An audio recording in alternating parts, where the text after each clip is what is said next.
been a minute. Hopefully, yeah, this will be working with no issues. Yeah, still haven't really got a good fix for it being in full screen, sad to say. But I'm hoping more than anything that the audio is going to be all okay. But yeah, happy 35th anniversary for Monkey Island. What a time. Can't remember if I mentioned it lurking on my mind whether or not to go on with this or the curse, because you basically got the curse as the initial third one.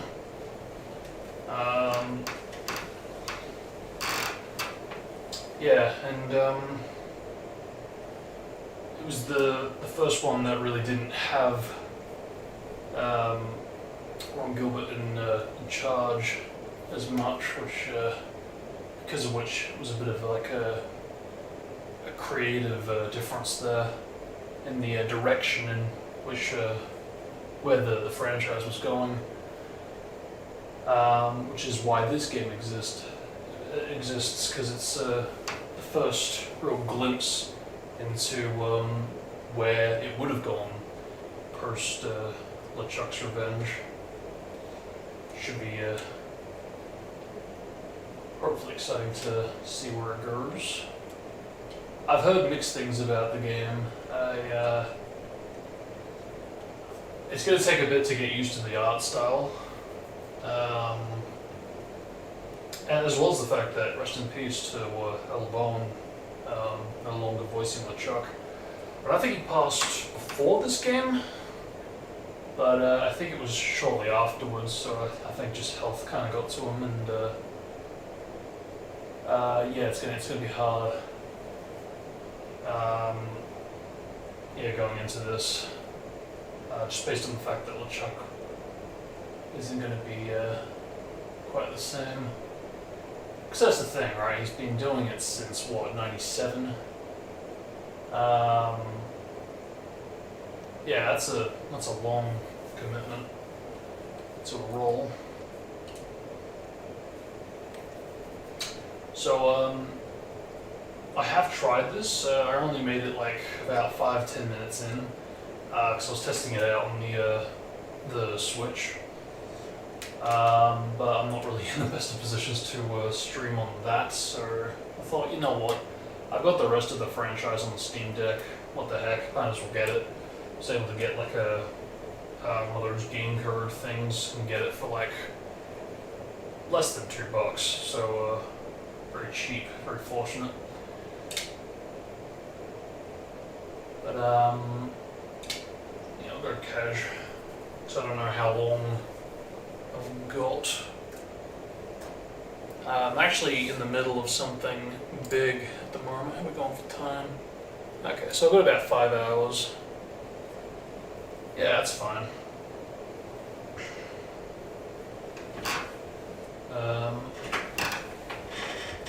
Just turn it up on my end. I do want to hear what's up. Hopefully that won't be too bad an echo.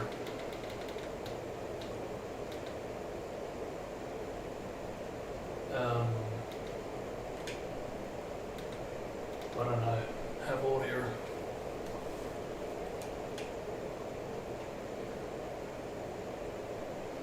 Have we got audio here?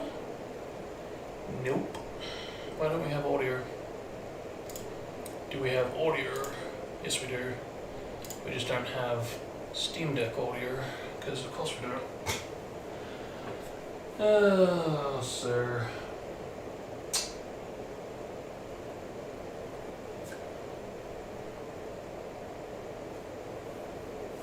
Yeah, the art style is gonna be a bit to get used to. So I really would have thought that, like, had there been a game that was supposed to be a continuation from 2, especially in this day and age, that the aim would be to basically go on with something a bit more akin to the special editions, because, you know, I know that they're not as highly regarded to, like, the OG fans of the original versions, but irrespective, I still think you could take that art style and kind of update the controls to make it work with whatever you want to do with this new edition, this new experience. But yeah. Alright, so okay, how do I go about fixing this? Because this was working. I don't know what happened. I literally just had it playing sound before I turned the TV off, and it was fine. It was audio and everything, but yeah, I wonder if I don't want to turn the software off, because that would be unfortunate. So I don't. It's in a bit of a sensitive position with the color, and I don't really want to lose the way it looks now, because now it looks great.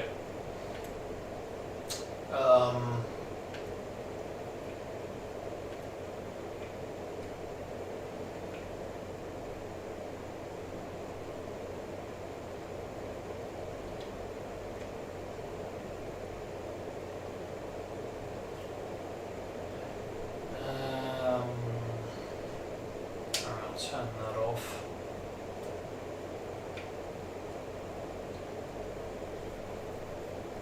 And just see what that does.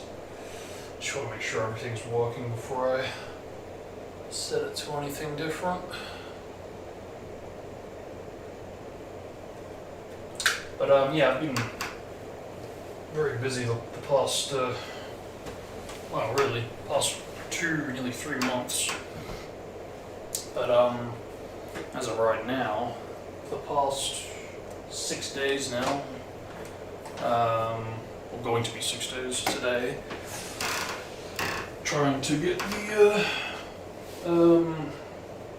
the music organized for tag team racing, because that's something I would very much like to go on with and stream, which will be the 19th if I do cover it. I was trying to come back and, like I mentioned, I'm pretty sure in the last stream, do a stream for Twinsanity. That would have been good, since we missed out on the previous year. But call it poetic or a coincidence or whatever, but the exact same issue that I had a year ago happened on the day of me trying to do a Twinsanity stream this year, so really frustrating, because it didn't matter what I did, it felt like, I don't know, it felt like, what was that thing? There used to be a day or a date where if you had like an old computer, it was like built in to totally screw up the computer if you didn't turn it off by midnight or something like that. I can't remember what that date was, but it almost felt like that. It was like date specific. Oh, you're going to try and stream here? Nah, not having it. No internet connection through OBS to YouTube. Just completely shut down the whole thing. So super duper frustrating, because it started working pretty much immediately. I think it was the following week or a couple of days afterward. But yeah, I'm starting to think it might be the software, because it's starting to glitch. Get rid of that. Turn the TV up a bit. And oh, still no sounds. That's infuriating. You know, it'd be nice if I could just kind of jump into a stream when everything's ready, but again, it's on me whether or not I, for one, do that. But more so in this case, if I cut this stuff out, so I can always fast forward after the fact, but it is chewing into the time, unfortunately. I'll just load into something, anything.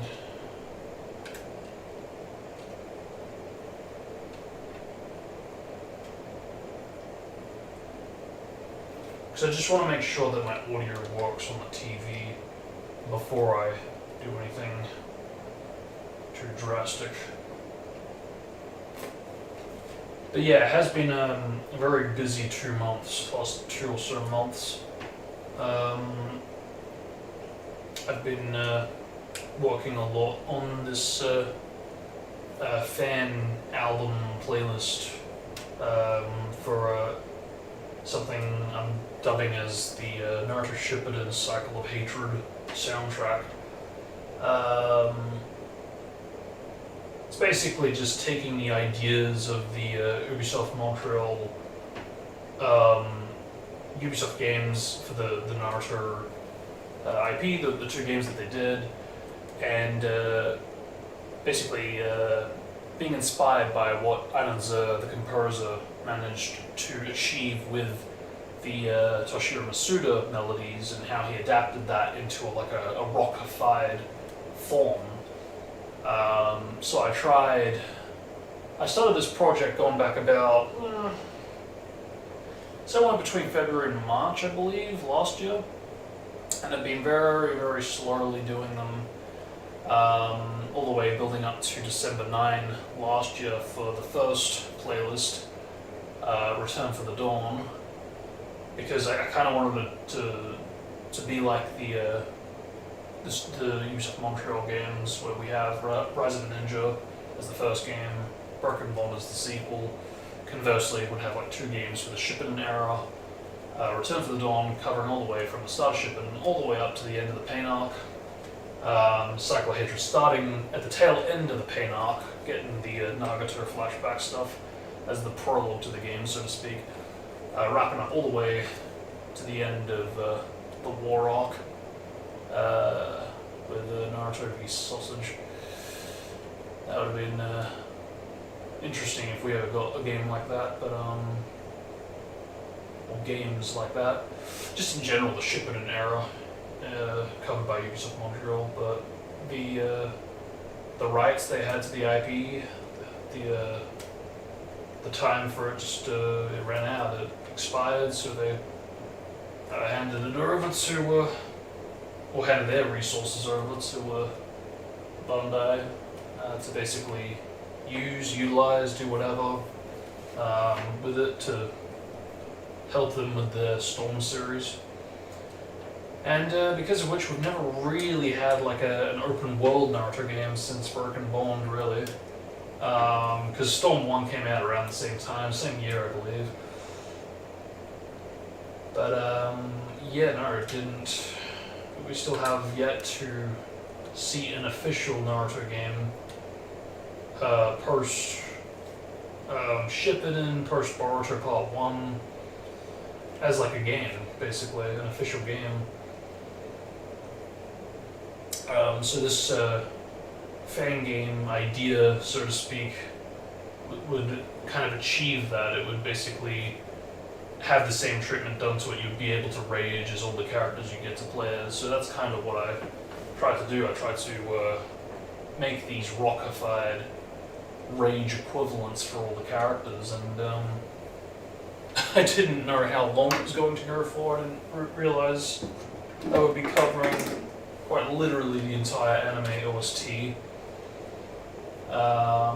In small snippets, mind you, but still, when you break down all the tracks that I've covered, I have essentially covered all the tracks, from OST to even the unreleased tracks to even extra skit music that really isn't part of the music at all. They're borderline like jingles, so yeah. Where am I going?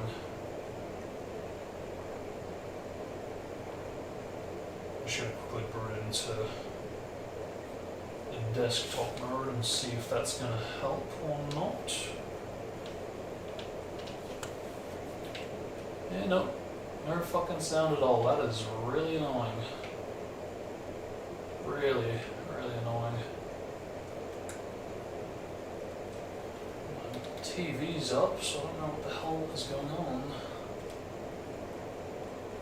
So I guess that's the thing. We can play, but we can play in silence. So I might do that anyway. I mean, I'd rather not, but I do want to stream on this special day, even if it's mute, even if it's minimal. Why is that not working?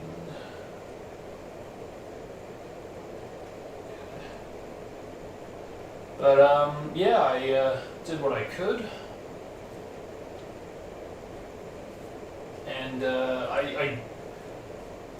I pretty much only got 20 tracks done by December 9th for Return of the Dawn. And that was a little bit stressful because it was like as soon as I started to speed up the process of making more of the tracks for it to reach that deadline, I was getting screwed by YouTube's freaking daily upload limit reached, as I'm actually looking at right now. I'm still trying to make the tag team racing music work, but I'm still working with the constraints of the current modern YouTube. Go figure. Yeah, so that's kind of where I was at with that back in December last year. And yeah, slowly ever since then I realized that, okay, well the next playlist, so to speak, is going to be going out, or I want it to be going out by September the following year, this year. And there's obviously a lot more characters that are introduced, which means there's a lot of tracks that would need to be covered if I was going to actually take it seriously and do it. So that's essentially what I did. I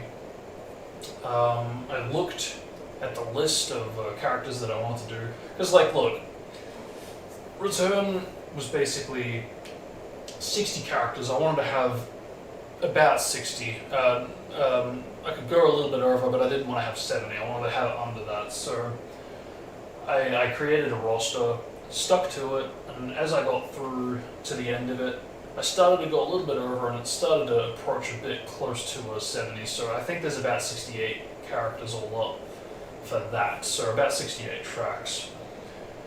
But for Cycle, I knew that because there was so much more characters and because there was no limitations, no constrictions or whatever, I basically kind of gave myself permission to just go mental and go nuts on it, go do absolutely anything and everything. But there was one thing I wanted to try to stick to, and that was to basically have it in such a way where all the characters that I would cover would have to exist in the present storyline. So I didn't want to do characters that would be like in flashbacks where they died, but we get to see them when they were alive. I wasn't going to do Shisui, I wasn't going to do Fugaku. I wanted to do characters that were more sort of relevant to the story, unless it was like an absolutely necessary flashback that needed to be told, or I wanted to be told. Like I said, where it was like the prologue where we get to see the Nagato group growing up with Jiraiya, that made it more necessary to have the likes of Yahiko and Kurenon. Same for like Kaguruma and his brother and his kids and his mother. That whole group, again, it's necessary to the story, so because of which I could kind of bend the rules there. But other than those two, there really wasn't reason enough to do the likes of like Shisui and all that. So where's my controller not working now? God damn it. So yeah, I just thought, yeah, I'll go crazy, do as much as I can in the present, including extras even. A lot of people, a lot of hardcore fans more than anything, will knows Samui's character, but who knows Samui's brother Otsumi? You know, I did that character, for instance. So, yeah, I really went mental with all the tracks, and it got to a point where I was like, yeah, I think I'm going to try to cover the entire OST. It was so bad that I ended up going through the entire playlist and realizing, oh shit, I've not only done the entire playlist, I've actually got more that hasn't been done that isn't in this playlist that I still want to do, which I ended up doing. So I did actually do more than some of the biggest Naruto Shippuden OST playlists on YouTube. So that's something I am pretty proud of. Why is this not connecting? And my control's not connecting. Why is that? Jesus Christ. Alright, I'm gonna try again. Hang on. Steam. Shut the heck down. And let that rest again for a little bit.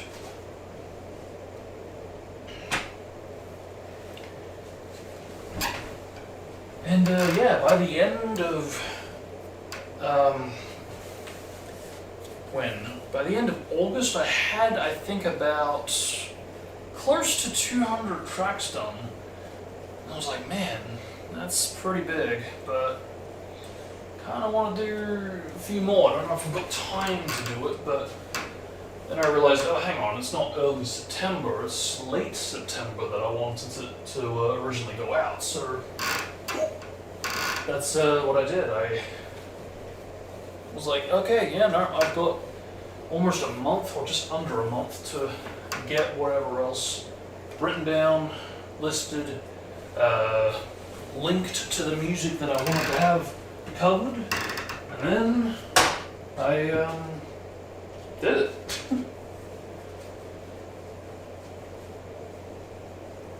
And it got to, yeah, the end of September, last week. Started to slow down. This was really when I started to get burnt out, because I was doing it pretty much daily, or very close to daily every week, for like the last month or so. And I was feeling a massive amount of burnout and fatigue.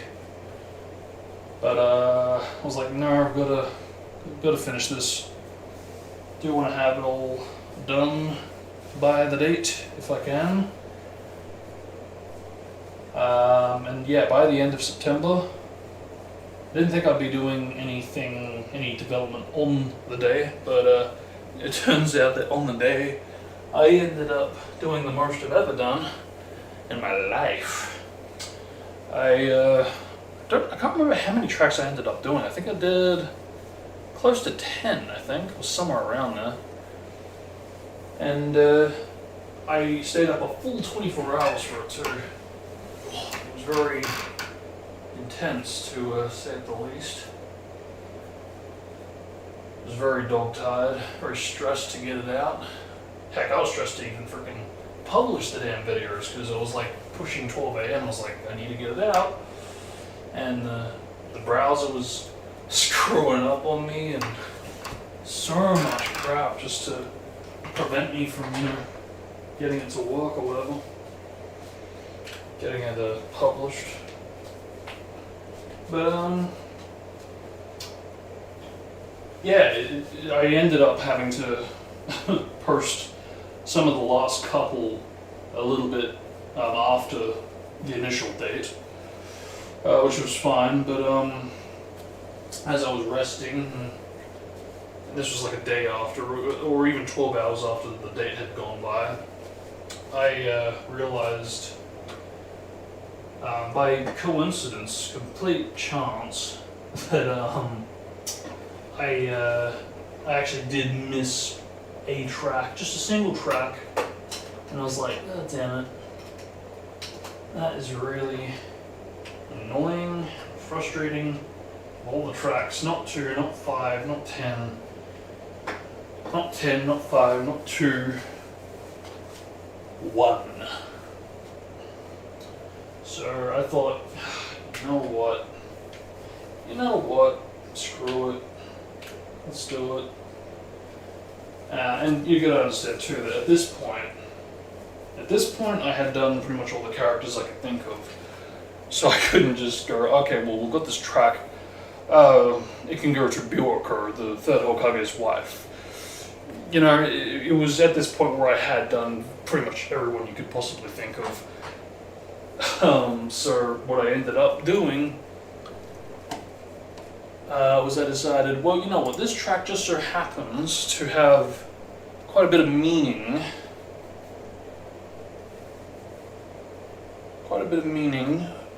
To the tailed beasts. So I thought, yeah, you know what, I'll do it in sections. It's not the first time I've done it. Don't scare me like that. Yeah, I've done sections before, so I'll do it again, and that'll be that. And I'll just assign the different sections to a tailed beast. And I'll do a couple variations, or I should say, do the initial track and then do a variation of it. And that's already 2 tailed beasts done, so yeah, that's what I ended up doing. So, pretty proud of how it turned out. But I also did lose essentially a couple of months of writing time, video editing time. So that kind of is the only drawback to that. But it absolutely helped as far as, like, you know, giving me the experience of what went in to composing the Shippuden OST. Because what started off was, okay, well, like I'm doing like a brief kind of melody callback to it or rockifying it, kind of turned into more of like an actual cover, remixing it, which I was fine with doing. I was fine with it kind of adopting elements of, or more elements of the original as I was kind of shifting into the cycle phases, crossing over from the return phases, so, yeah. But, I knew...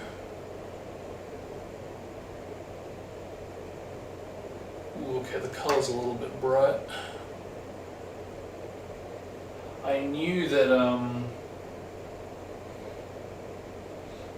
there was going to be a bit of a difference, and I was fine with that. I kind of wanted there to be a bit of a difference.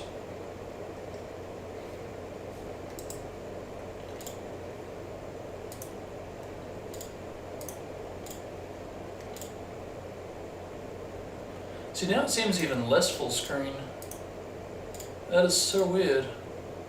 Am I tripping? Like, this was like a bit closer just before.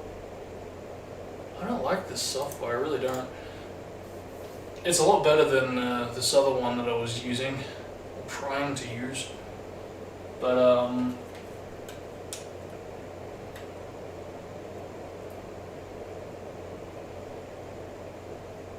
yeah, no.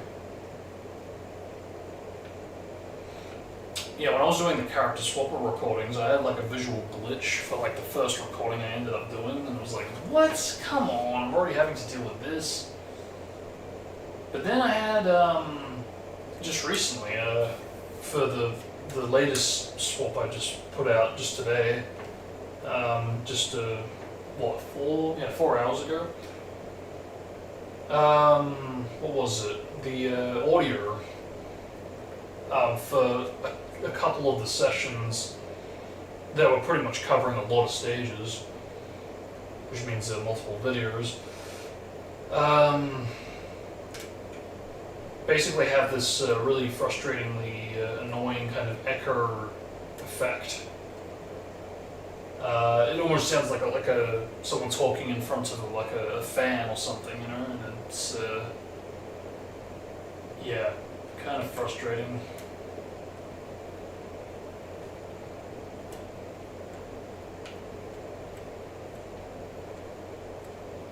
Why is that not working? Okay. I can't play this. I can't play this. This doesn't feel right. I don't feel like I'm experiencing the full game if I play without sound.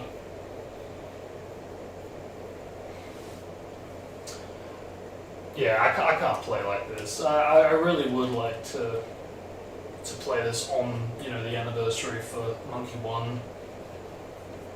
But nah, I don't think I'd be doing it justice.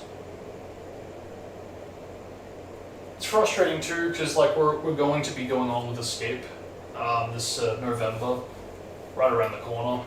And so it does feel right to play the third installment, whether it's this or Curse. I want to save Curse, my blind reaction to that, for its 30th anniversary. So I will wait a couple years for that. But as it stands right now, because I'm saving that stream for that date, I thought, well, I already started playing this on the Switch, so why not I just, you know, grab a copy for the Steam Deck and play it on here. So,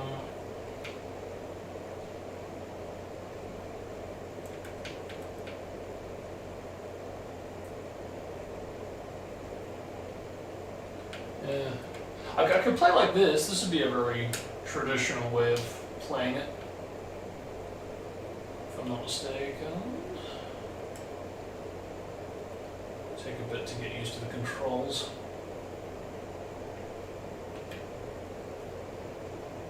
Oh, okay, I'm mistaking the frickin' D-pad for the actual buttons. Yeah. I could play it like this. But I was gonna say I'm very tempted to actually go on with the Twinsanity as promised, because that kind of haunts me. The fact that twice now I haven't been able to stream it on the damn day that I initially wanted to. So I am torn.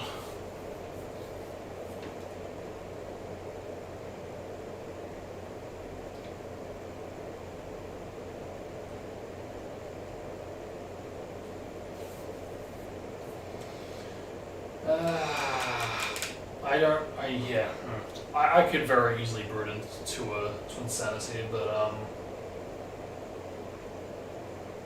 this is hard. This is very hard. I didn't think it would be this frustrating a decision to have to make.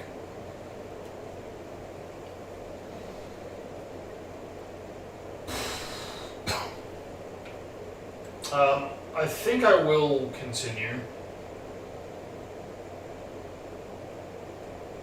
It's tricky though, because like I don't know how long this is going to go for, and if I don't get through the game, which I probably won't, I've got less than 5 hours to get a big chunk of the game progressed into, and like yeah, I don't know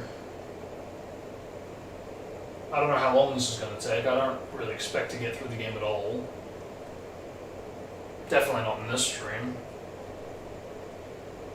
So,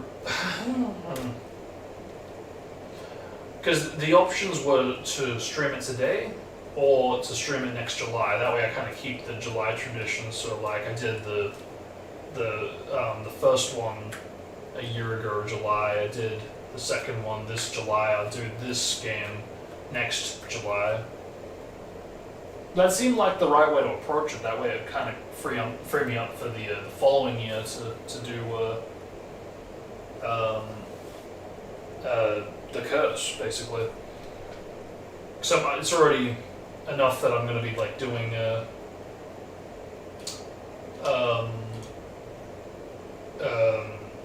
Escape this November, so there's that.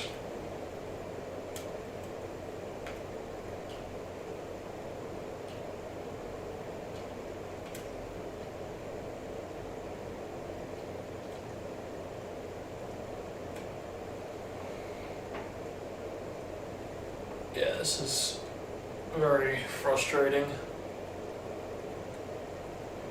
I think I will go on with Twinsanity. I could very easily continue like this, but I'm not really. Again, I don't feel like I'm doing the game justice. Even if I would be playing in a more classical way.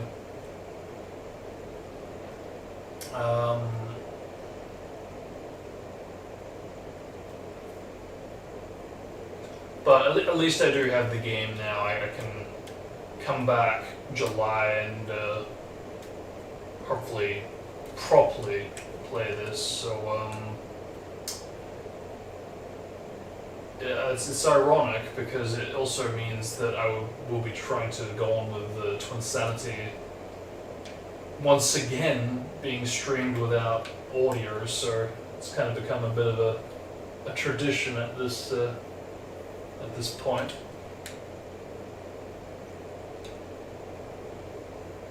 But I have a strategy. This is why I was really looking forward to the prospect of being able to basically complete the prototype or the beta of Twinsanity for the first time for me, from my experience. Because yeah, I have a strategy now on how to approach completing this now. So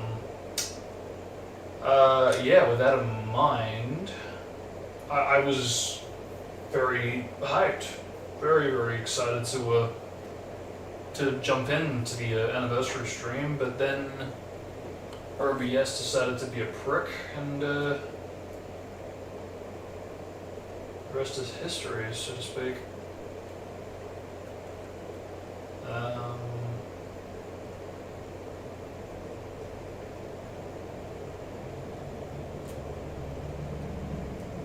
Shit, I can't even change the frickin' AR. That's weird. Am I getting that right? Or is it... It's not that. It's not that. I don't think I've got my keyboard shortcuts on this for some reason. No, whatever. Maybe I can adjust it. Oh wait, no, I'm not even assigned to the controller. I can't even skip this. So yeah, no, I don't even have player 1 control anymore. Dude, what is this stream? Yep, can't press start. Can't even quit out of the game. Huh? Light is now on for port. Analog light is now on for port 1. Analog light is now on for port 2. Slot 1. What does that mean?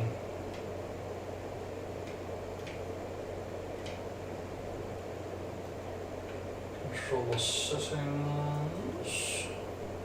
Why is that small? Oh wow. Alright. Get out. Get out. Get out. What the hell is going on? Why aren't you even showing? What? Oh my god. Are you good?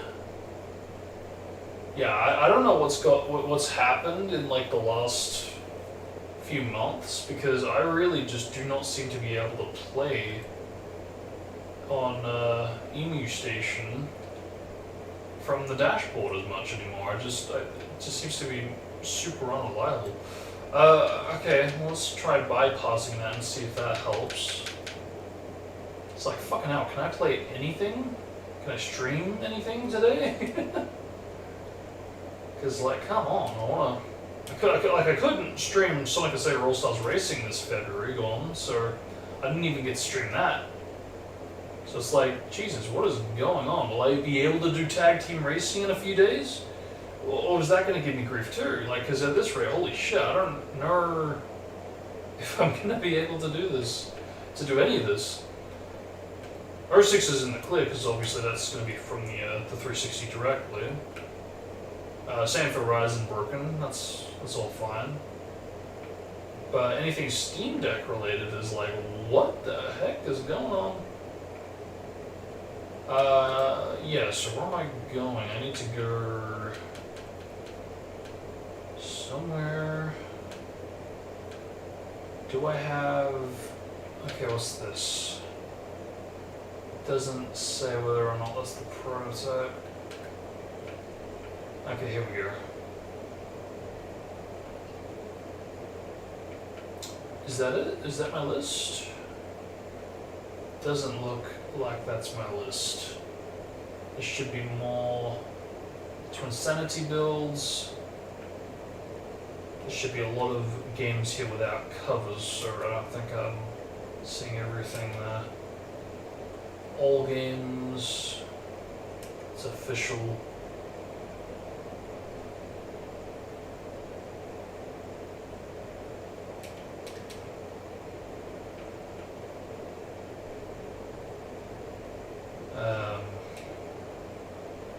Non-Steam. Yeah, it should be here, but I'm not seeing. Is this why it's not working, perhaps? Because it's just not here. So it would seem. Alright, I'm curious. If I go into the desktop mode, because I know that was basically where I went to for all my LEGO Star Wars endeavors, which have now come to a close, I might also add. I have reached this spot.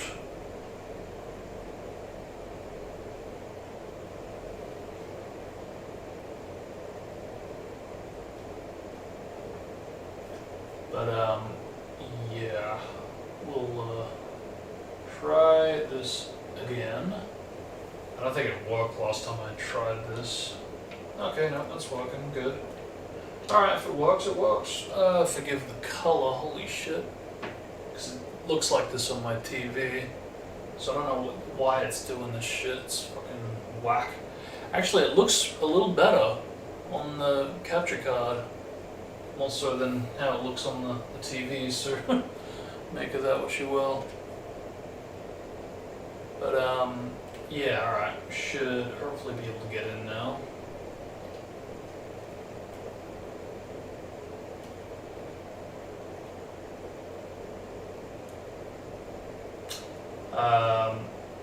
Now I guess, do I have control? No, I don't think I do. Yeah, I think like last time I've lost my ability to use a controller for some stupid reason. Or have I? Yeah, no, I can't skip this, so... I don't know what's going on. It's like totally bypassing controls on both ends, so that's not good. Yeah, wow, that actually looks better on the capture card, that's crazy. Alright, okay, so this doesn't want to work, so let's skedaddle. Skedaddle. Buzz off back to here.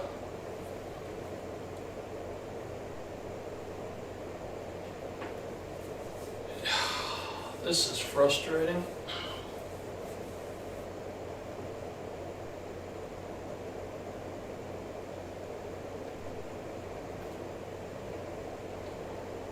Like, I borderline didn't want to stream, you know?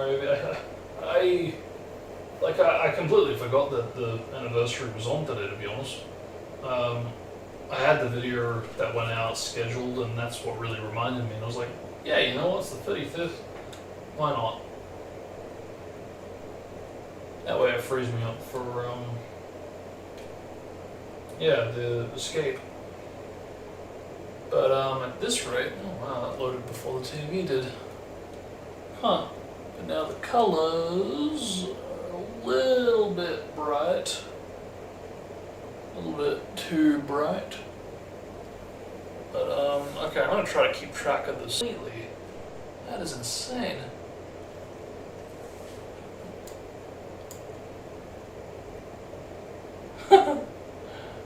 That's cute. That's cute. Okay, yeah, no, that's not weird. That is insane to me. That is ridiculous. Alright, I might quickly troubleshoot this, because this is just dumb. This is stupid. I don't like that I have to put up with this every fucking time. Oh. So, again, either cut this or fast forward, whichever works. Alright, so where am I going?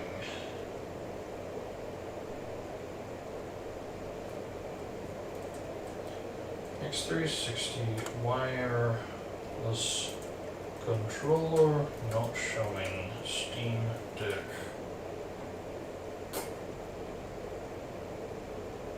So I can't even like realign it. Xbox 360 controller. Aren't connected to a Steam Deck because it uses proprietary wireless connection, not Bluetooth. To use X360 controller, you will need to connect it via a wireless USB. Yeah, no squat, but I've got that, and it's still not showing up. Not showing Steam Deck controller settings. Emu Station DE.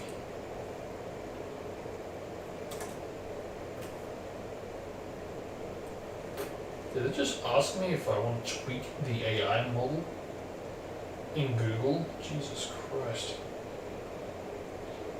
To fix your X360 wireless controller not showing up in Emu Deck's Steam controller settings, you should first ensure the controller is connected to the Steam Deck via Bluetooth. Then reload the controllers in Steam's settings. And finally, if needed, manually reset Emu Station D controller profile by renaming the XML file. Yeah, imagine that. Okay, so settings.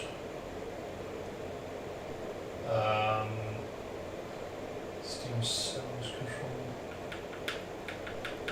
Because it's like, it's obviously connected. I'm using it right now, so that's not really a problem at all.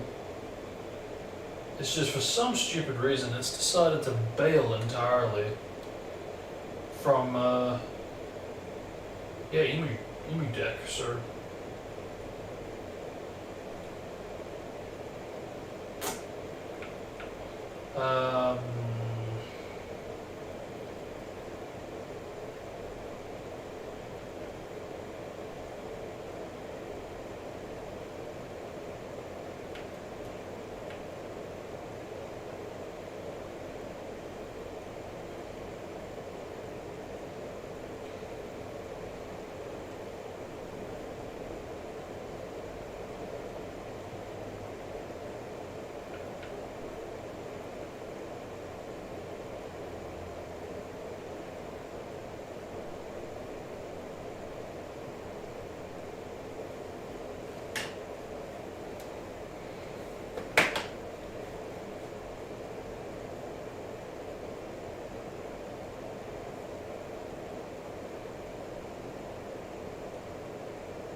yeah, this is so wild that I'm not seeing anything. I don't understand.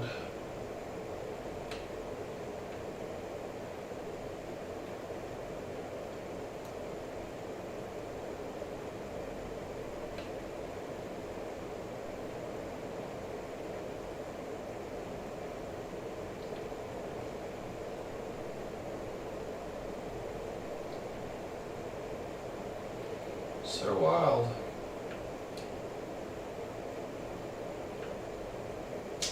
Okay, here we go.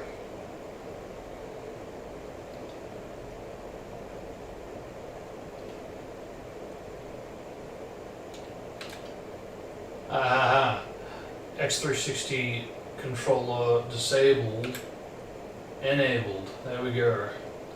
Is that it? I think that might be it.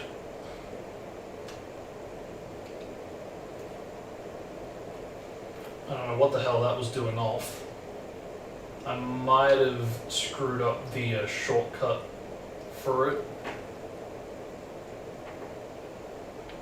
Yeah, that might have been what happened. I might have screwed it up by the shortcuts if there's a way to do that. Okay, finally, holy shit.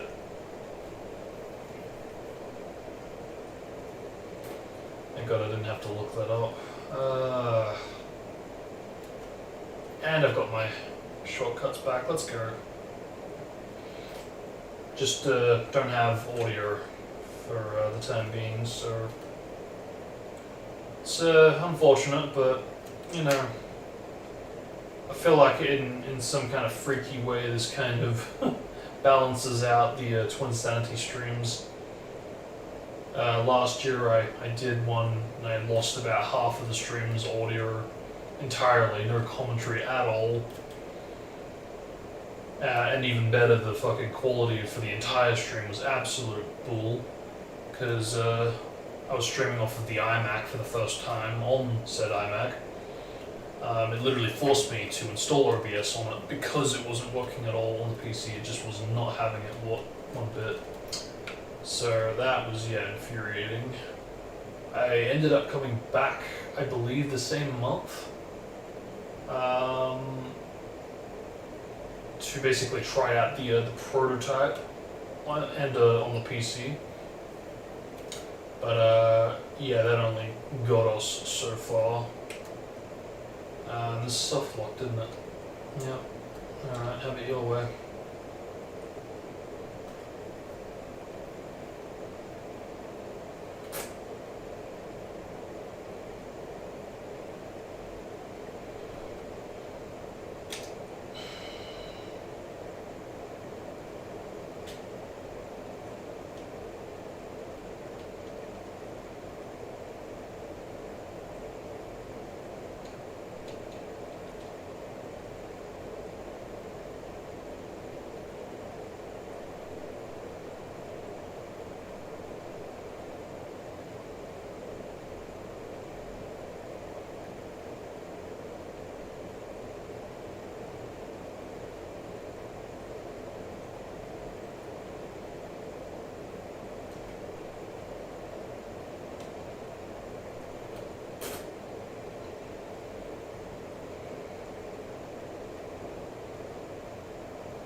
Okay, guess that's a no-go. Yeah, just not having it at all, even when you get it working fine.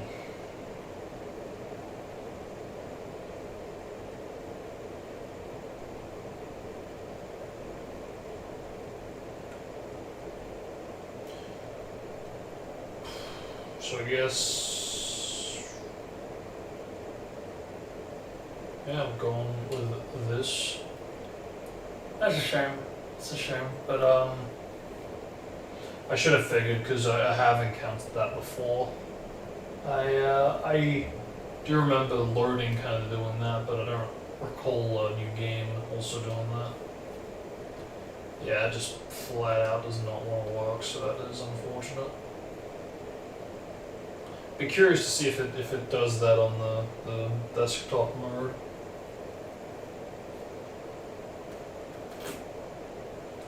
But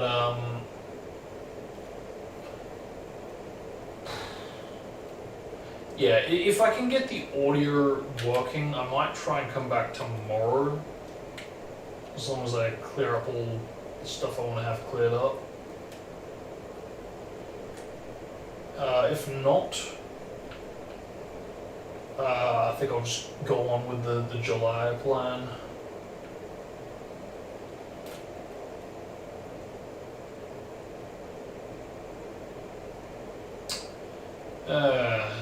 Okay, I see. Because I'm guessing save states kind of screwed that a bit. So that's alright, we kind of just need to go back. I say a bit more, but for some reason we're 90% compared to 53, so that's a bit weird. Just how far ahead are we? Or is this the completed game? No, that doesn't sound right, because we didn't complete the game. Right? Looks like we have.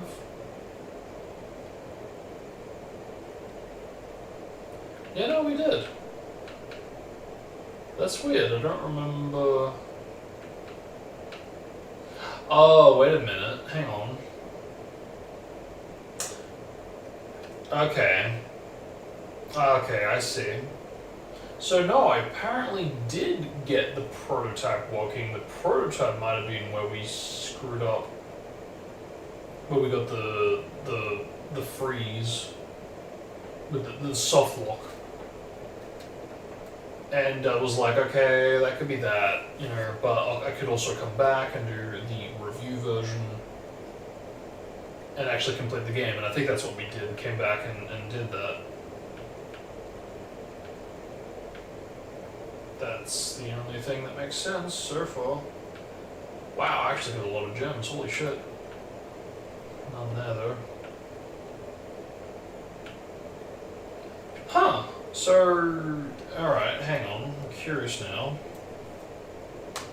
Just to be sure, because I'll boot into the desktop whilst I'm checking out the stream.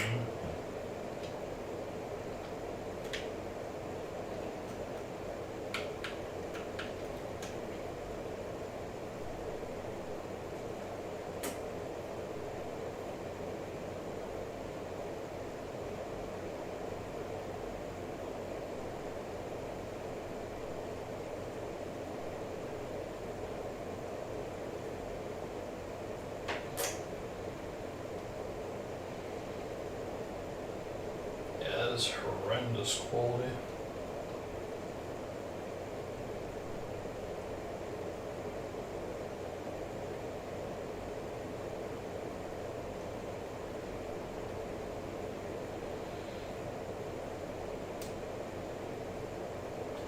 Yeah, let's see if this fixes the controller issue on here, on this side. Should, hopefully. Yep, that looks pretty good so far. And the color actually looks pretty good. However, it looks pretty crap on this side. Let's fix that up. Am I or am I not playing the prototype? It's hard to say. I guess I can figure back to the start. That'll hopefully tell me. Oh. Am I even the right controller? No, I'm not. Yeah, I was afraid of that. Okay, so it is still disabled on here. Yeah, it's so weird that it treats it differently on the desktop compared to the dashboard.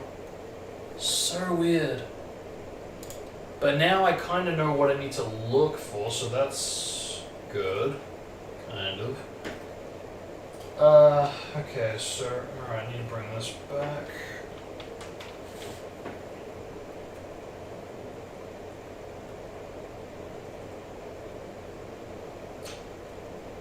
Oh, okay.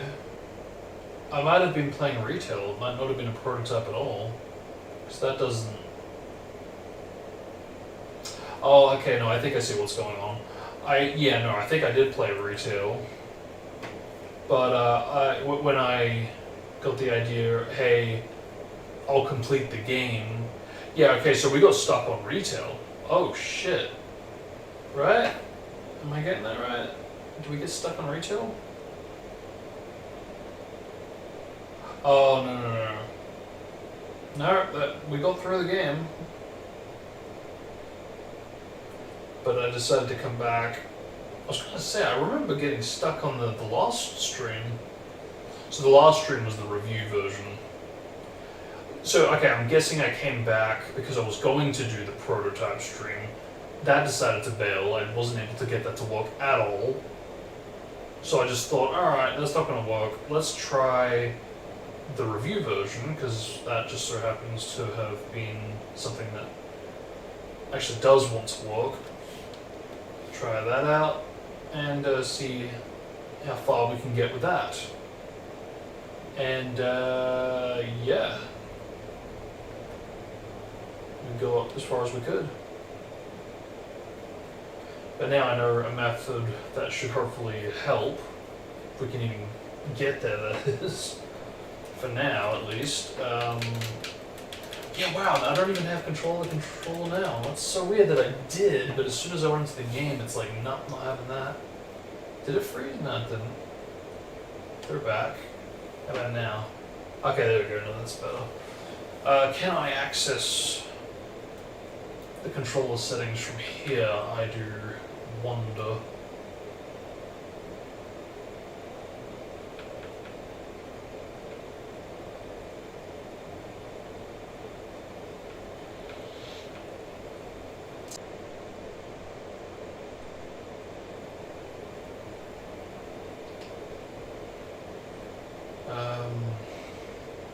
Input device. That's right, but maybe that'll help more.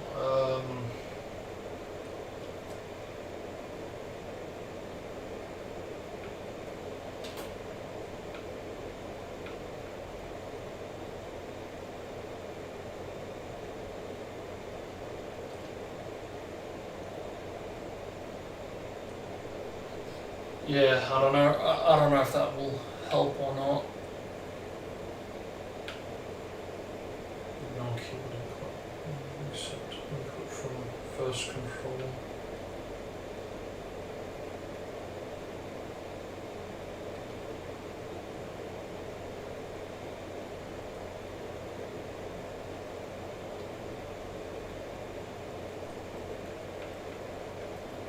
Fucking freeze. Oh no, don't tell me by doing that. Oh no. I think that kind of screwed it up. It's like, yeah, no, you want player one? You got player one. Steam Deck order player one, bitch. Shit.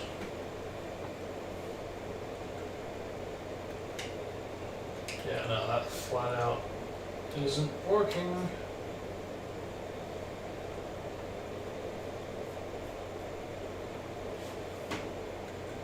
Yeah, no, that's not working. I think I fried it. Jesus wept. It's like, you really did just overwrite what I was just using to override it with. Fuck. Alright. Yeah, now I can use it because I would have to be directly on the fucking thing. Are you fucking kidding? Fuck you.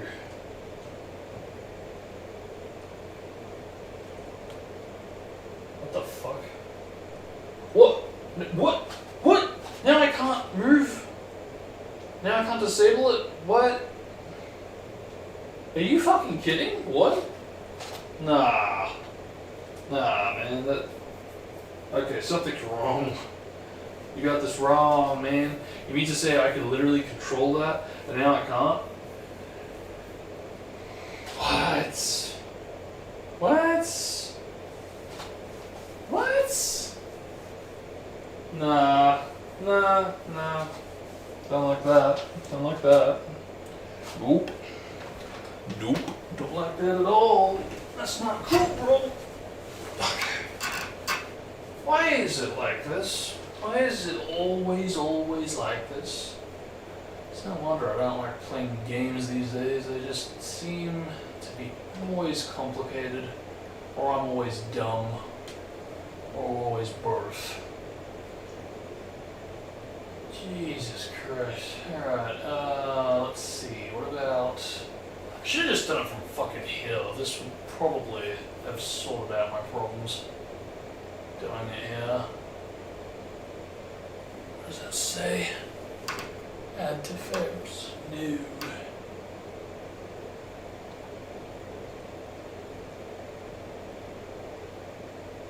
What does that say? Add desktop shortcut control layout.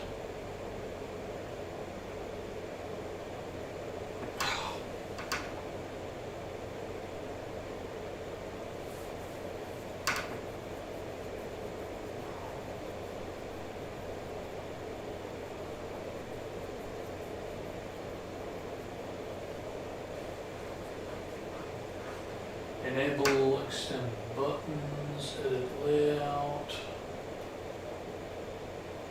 Export machine.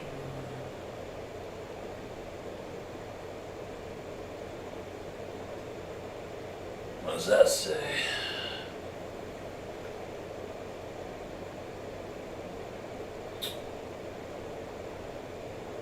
Oh yeah, no, of course we can't remember that. No, why would we do that? I would like to read.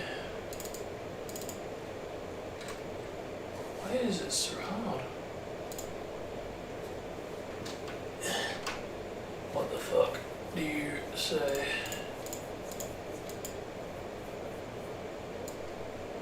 Controller is using Steam. Fuck you. I feel like a fucking old man. The controller is using Steam input to allow layout customization and general control support for this game. You can disable Steam input for this game and rely on the game's built-in control support. For some games, this may result over functional Steam game. Okay.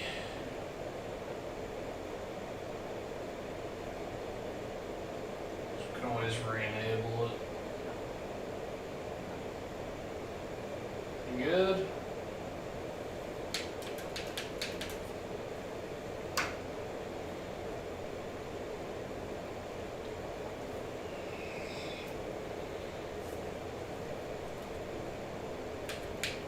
Okay, good. We've got this back now. Alright, let's try this again. And I'll bring this up. Now we'll try this again. For reals, hopefully.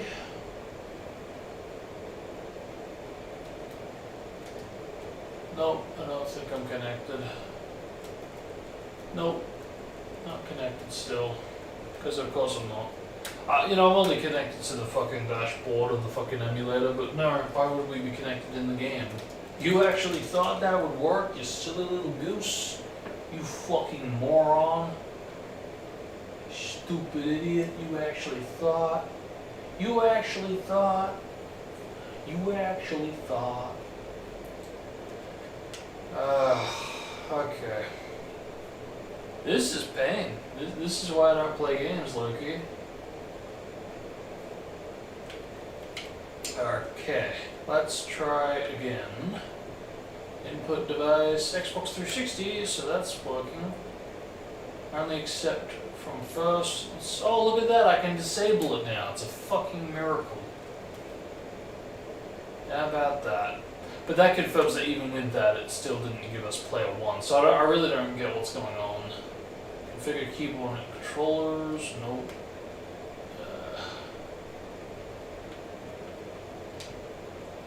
Can still move other settings. Keyboard shortcut, application.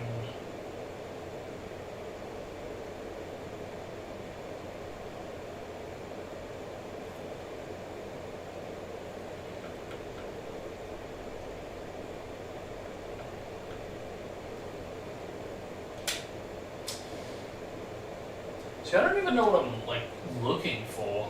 That's the frustrating thing, because I guess, yeah, we're looking for the equivalent of what we had before, right? What we fixed up literally just minutes ago. Try it again, just in case turning that option off somehow didn't jog it.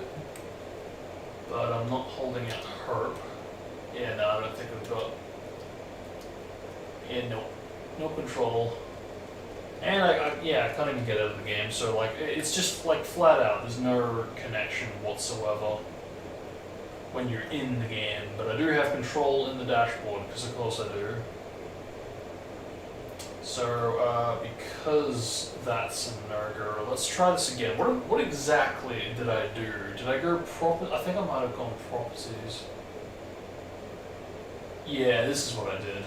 Went here. Yeah, look at that. It's the same problem. Disable. Use default settings. Thank you. Thank you. Maybe now it'll work. I don't know what's going on with this. What is this doing? I don't know what that's doing. But let's try this again. And now I think that will work if it is the same issue, which I think it is. I'm hoping it is. Can we work, please? Because I'm starting to get sick and tired of the same fucking issue every goddamn time. Yes, we got control. Thank you. Oh my god. You'll do your job. Thank you.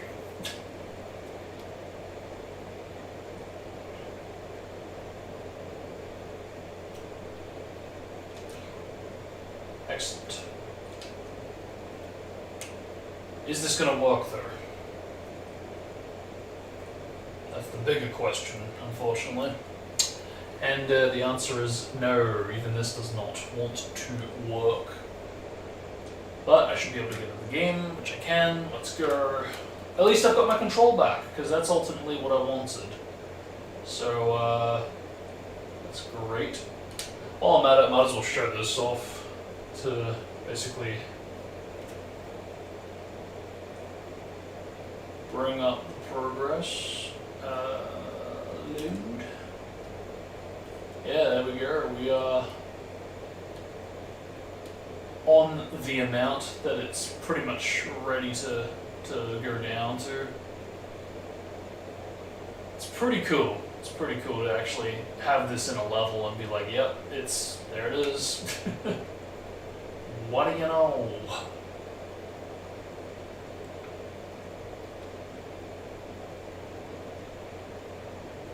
But yeah, I've already recorded the videos for this, but because of all the schedule overload, I really haven't had time to export it, extract it, edit it, put it together. It would be nice to, but yeah, I would have wanted it to have gone out on the 29th, which is gone, so that kind of didn't turn out the way I was hoping. But that's alright. I've got the videos recorded.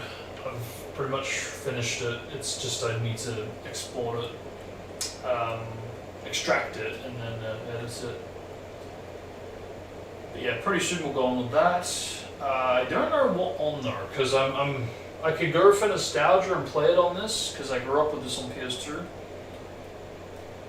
But I haven't experienced the Steam version, which I'm very, very tempted to experience. Just in case there's any differences, I doubt very strongly there will be.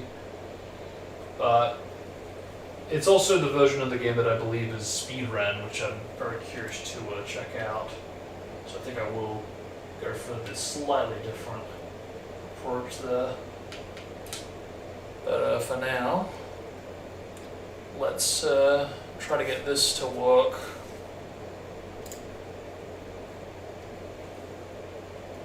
That's not working too, is it? Or is it? I believe because I removed the hard drive. Oh, hello. Works for me. And it's Crash Bandicoot, so booyah!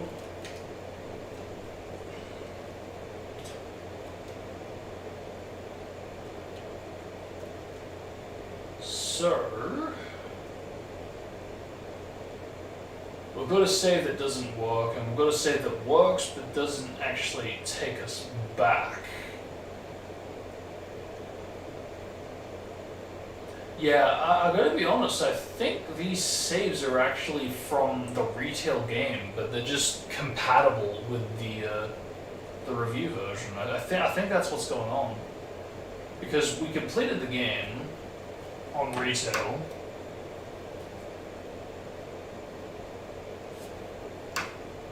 Yeah, I'm looking at it right now.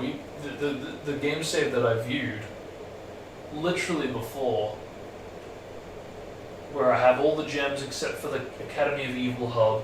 It's literally off of the retail one. So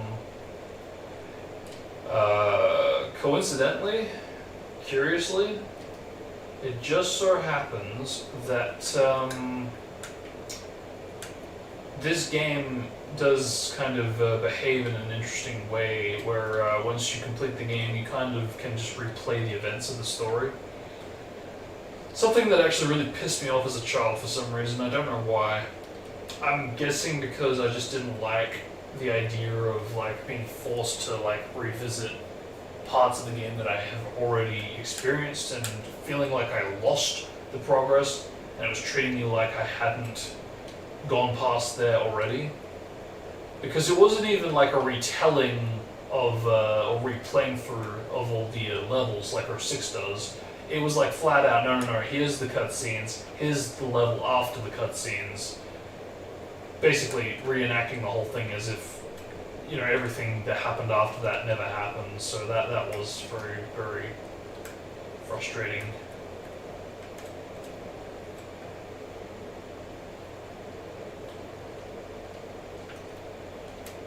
Wow, that really kind of screws with the camera, huh?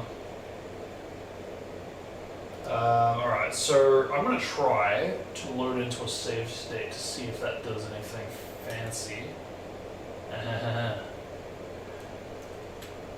Right on here. This is almost exactly what I wanted to go, but I'm guessing it's still going to... Yeah. That actually lasted a lot longer than I was expecting. That said, though, it does seem to be specific to as you make it to the end. Yeah, that is a true shame. True shame indeed. Yeah. Okay, so, yeah, that's not gonna work, obviously, so, actually, before I pop out of that, can I commit dead at this point in time? Because that was ultimately what was up with what needed to be done. But at a specific point in the story, albeit, so it probably won't work now. That said, though, I still kind of do want to try it out just in case it helps. Because it might be like a speedrun specific thing to do it as soon as you can, where you're as close as you are to a checkpoint. But, yeah, and if that is the case and I can still do it now and get away with it, then great, we really can progress right off the bat, right where we left off. Oh, almost had it. Because that's the thing, I just need to die. Just once. Go back and continue from there on out. Whoa. Am I tripping, or is this camera much more closer than it used to be?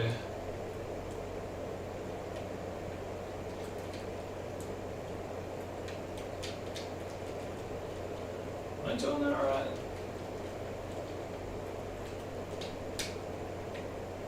I sworn I did this last time. Maybe I'd do it here.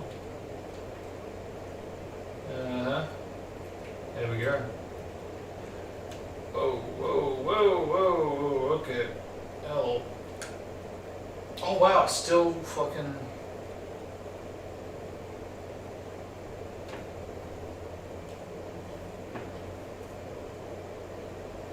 Still glitched.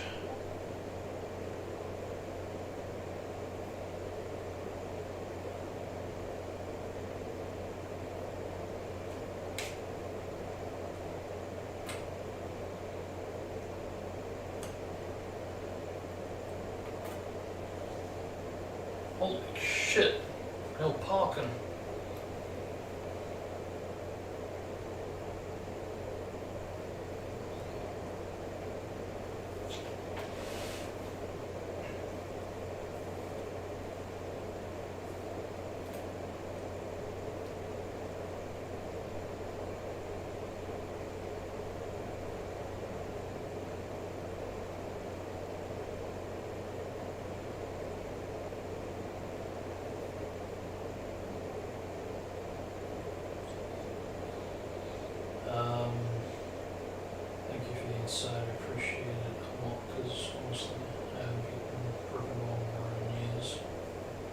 it's so good, man.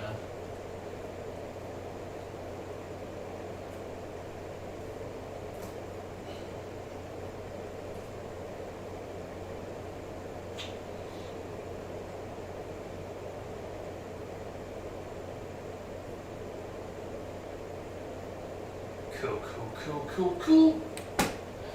Alright, what am I doing? Load. Yeah, so that's another go to that idea. So that's kind of unfortunate, but I kind of expected that. It was a nice idea that, yeah, maybe, just maybe, the speedrunners do it when they do it because, you know, it's faster to do it then and there, but I could still make it work, but no. So my only choices now is to either play from the start or play from here and make our way slowly but surely to the Academy of Evil. Since this is the fastest way to do it, I think we will do it this way. And if I'm lucky, I should be able to just kind of make my way to the airship.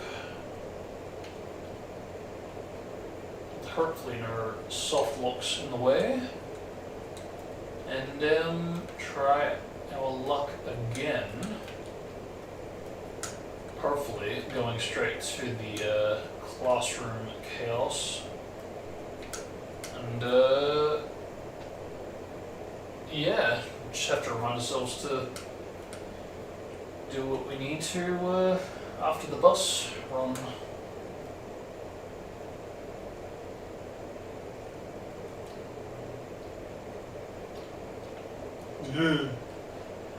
No! Stay away! There's a trick to doing this too, that's the annoying thing. I can't remember what it is. I think you may need to take him down. Hopefully I'm wrong.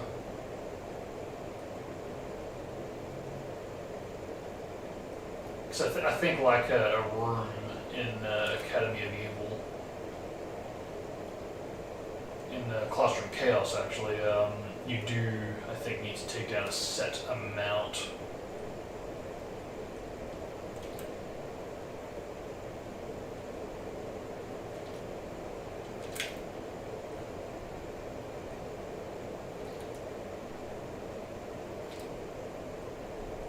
How are you not dead? I've like zapped you how many times now?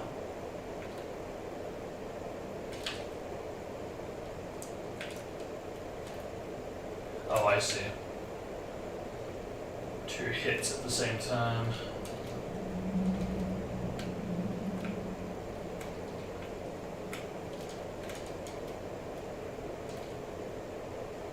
Did it work? Yes, indeed. Let's go. Okay, so I think I will save state it here for a few reasons, but this is obviously a bit of a safe point here. This is so weird. I've never actually played the game this way before, where I'm actually continuing from a 100% save from basically completing the story initially. At least I think. I don't recall doing it. I know me and my friend really did play a lot of Twinsanity on our quote-unquote sick days. Oh, there's another one. Oh, I just realized, okay, so that's the end of that. Yes.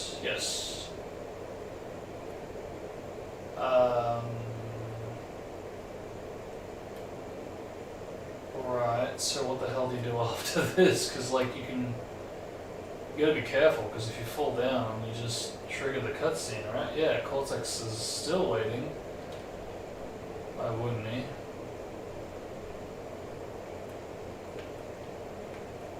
Alright, what about this?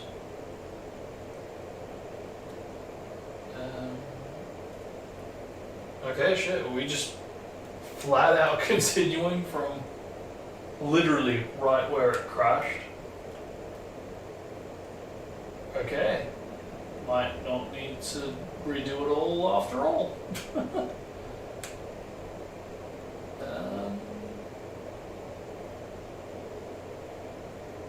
Why couldn't it be like that all the time?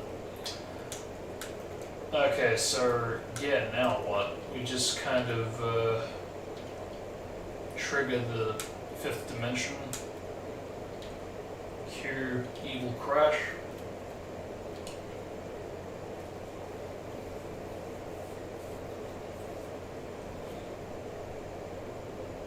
Yep. Let's go.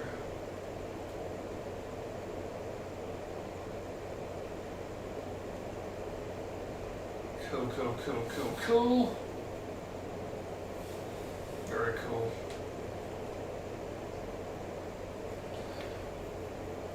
So, it's pretty bizarre to be playing it in parts like this, but in pieces.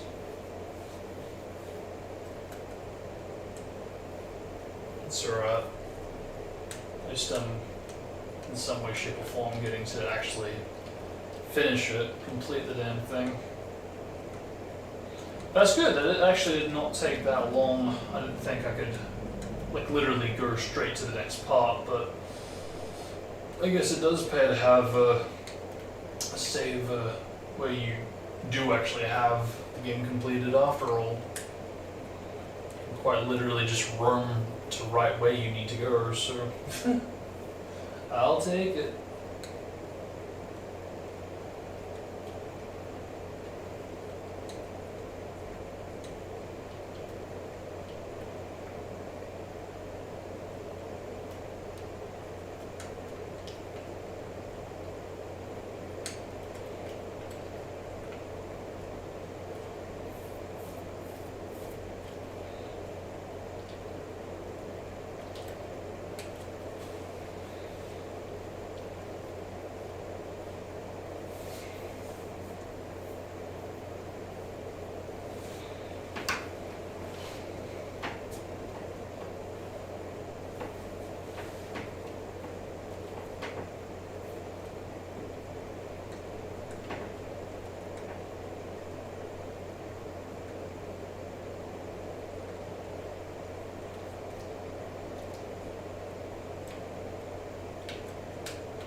That's so weird, so surreal. Sorry, I'm trying to multitask here, but still got a whoa, jump when I tell you to.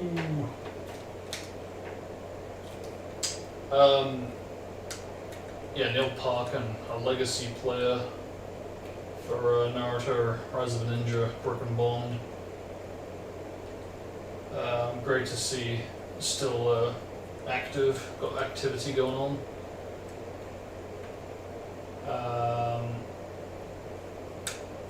You know, because even if there's like no online play activity, it's still good to hear from like a full-on legacy player. Because while I do consider myself a legacy player, I don't really... I'm not like... I wasn't anywhere near the ranks to the likes of Neil. Because, yeah, that's the thing, right? While I was around back in the days that the two games were being played much more regularly, I was still a child as that was all going down, and it's basically the main reason that I wasn't able to do any kind of like streams or video coverage or documentation. In fact, I'm really surprised that I even had a video recorded from that era covering Broken Bond, even if it was like a seriously short video of still a glitch, mind you, but just in general, just anything covered. But yeah, no, flat out, just there was coverage of mine from that era. I just never posted it till now, which is kind of a shame. Would have been interesting to see what the reception to even a short video like that would have been, but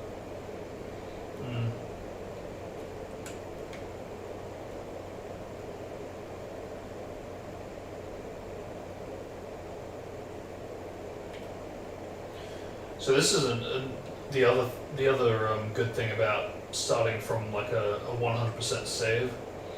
I do have a truckload of lives, so don't have to worry about derusting the skills.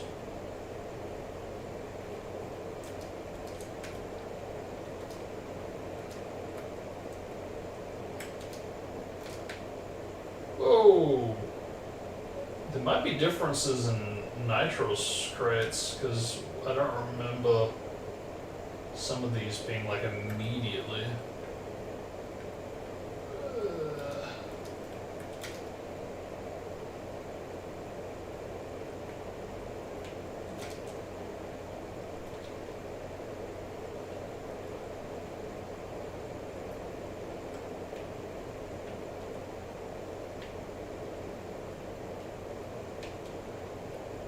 I don't know if this is the normal brightness, but yeah, I don't really trust it with how it has been with the desktop mode. But alright.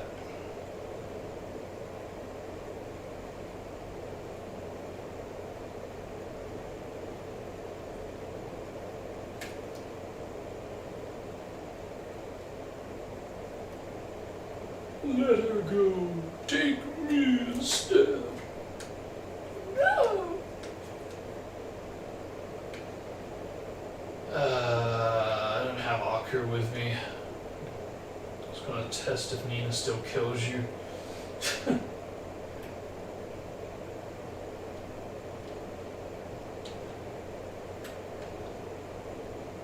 Whew, even these guys aren't.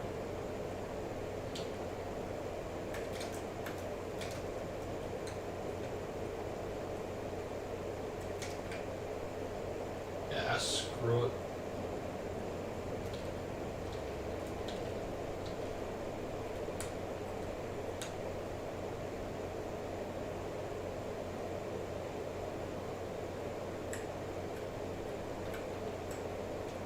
Maybe I'm thinking of Kirker.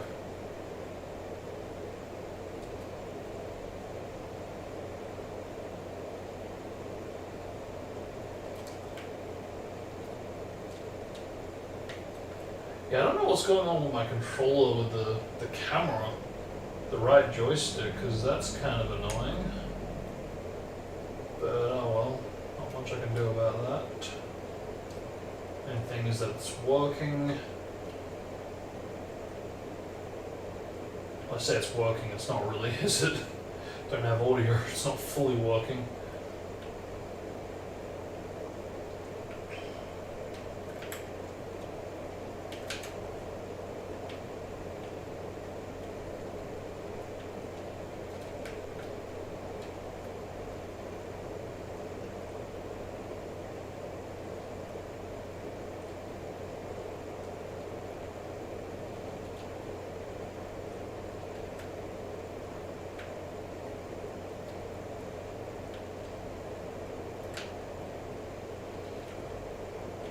Whew.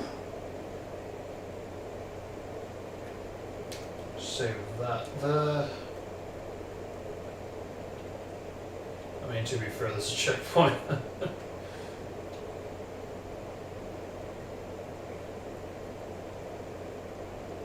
Huh?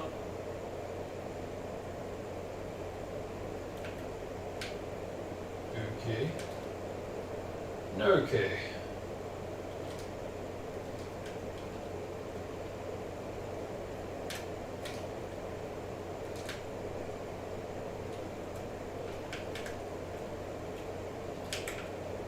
Okay. It's amazing how much the perspective really kind of gets screwed around in this game, just because of a lack of a drop shatter, so to speak. But yeah, it's insane. Whoa, clutch much.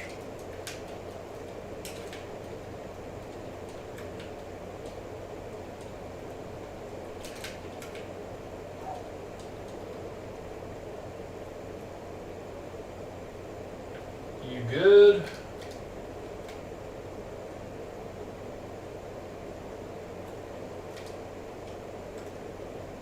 Okay, why would you do that? Definitely seems to be the most buggy by far.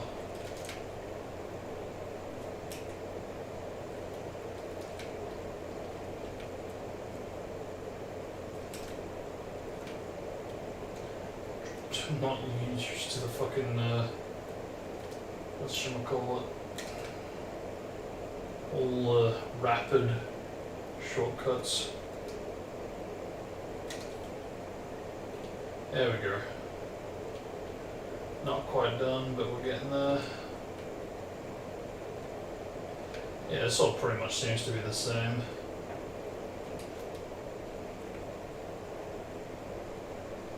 Yeah, I was really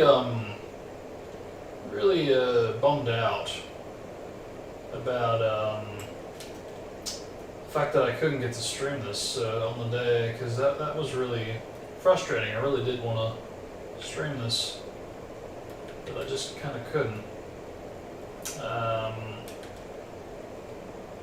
Yeah, just a bit upsetting, because I got a really cool little shout out by JMac in one of their videos, and that was really heartwarming to watch. I thought, yeah, let's do one. Let's do a Twinsanity stream this year, especially. But then that happened with RBS, and I was like, man, really?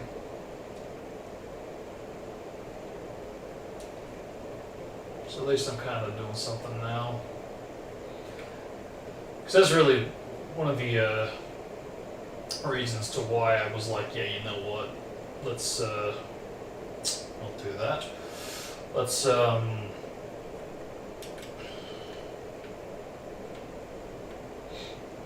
do something, let's do a bit of a Twinsanity for today's stream if we can't get return working.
But did he just jump into the fucking toxic river? He totally did, didn't he? What the heck was he in that? Ooh.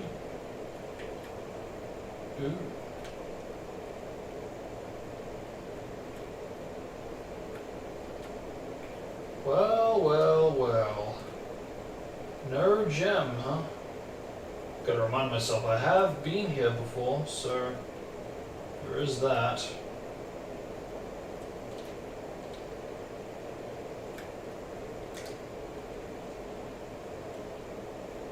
Victor and Mort's a stronghold of evil. This is where we are all and sweep the past under the rug.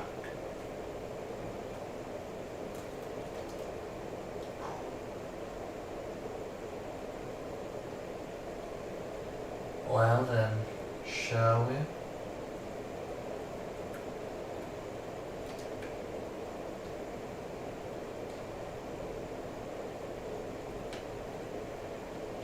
It's amazing that I only needed to cover this much more of the game, and yet just wasn't having it. A bit frustrating too that like the solution was as simple as, hey, just die dead after the boss.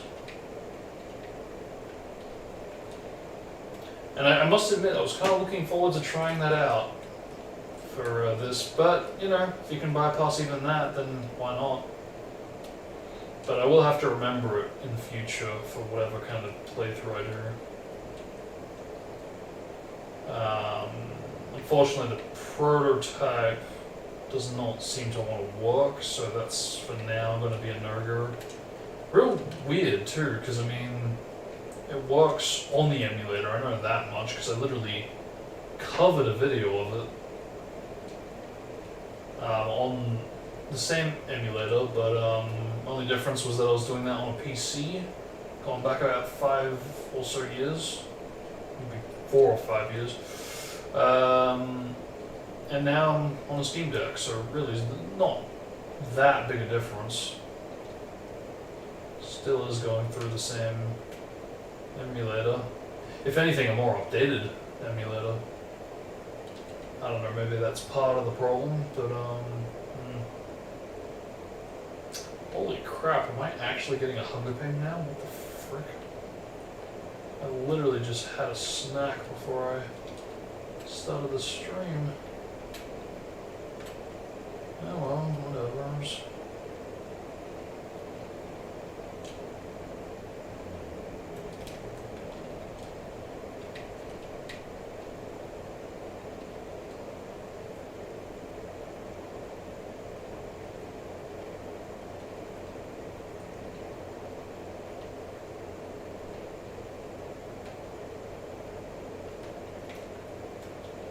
Jesus, camera.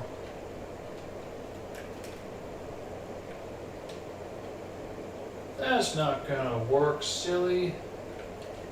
Alright, but like, hear me out. What if it does work by doing that? No, silly, you actually thought? No, that's not gonna work either. When are you ever gonna learn? I could have sworn I've seen that done before. Probably. Can that work? No. Commit massacre against life-saving rulers. So be it.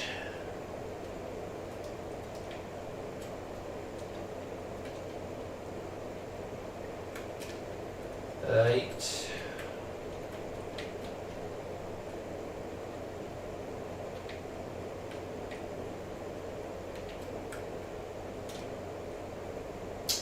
Not like I hoped.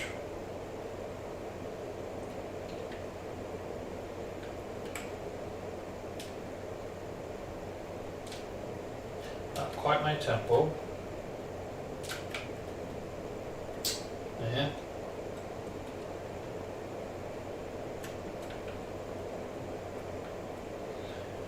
I don't know if I'm wrong on this, but I could have sworn that even the green ones can blow up if you leave them idle long enough.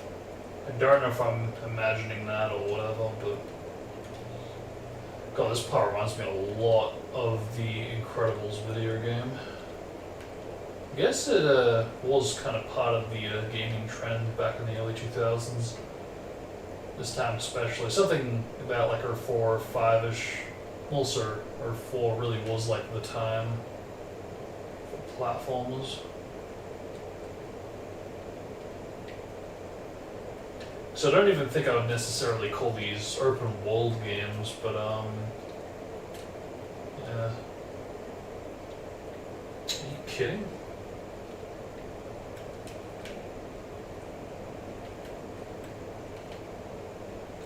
No!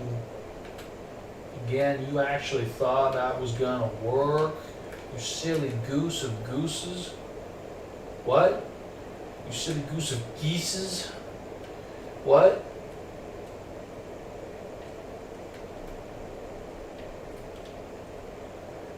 Just one that I've... Yeah? Yeah? Come on. Thank you. Ah! Alright.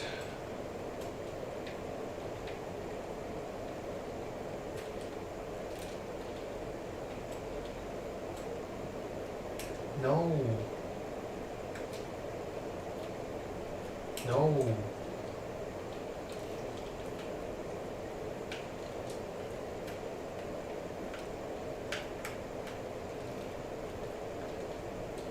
Yeah.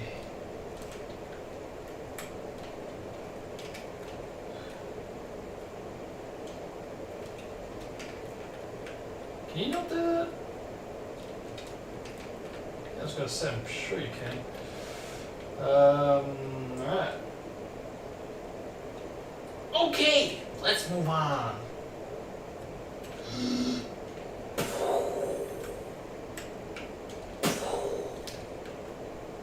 Okay, can we make a collision? Not do that.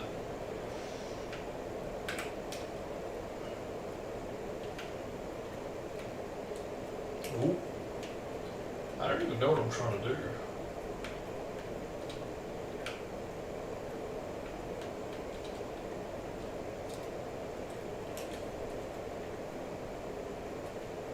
Alright, what about if I land on that and then try to like make that? Could that somehow works? Mm-hmm. Mm-hmm.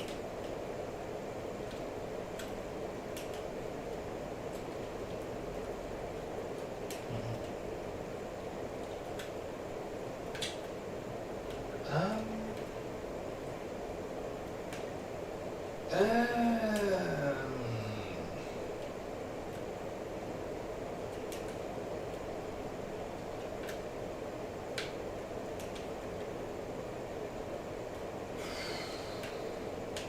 Sheepers, creepers, meepers, sneakers.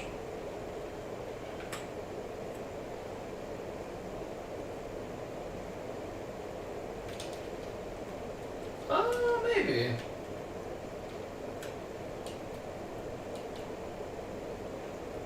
Okay. Okay. Jesus.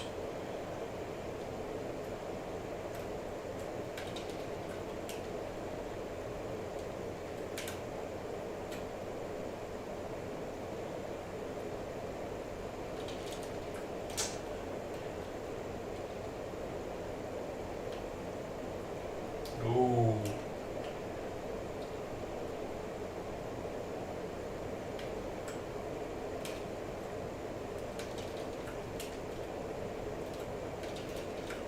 Jump.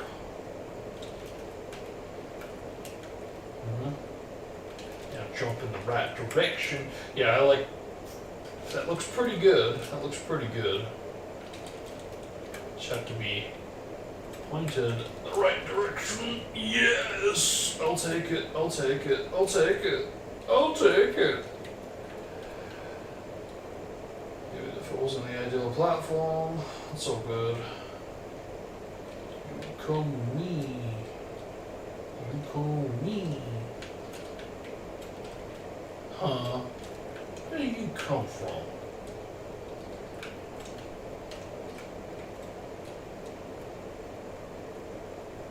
What? Oh, God. I don't think that was supposed to happen. Borderline kind of seems a little bit buggy. Is this another review aspect? Yeah, like, look at them. They're totally able to stand in the air.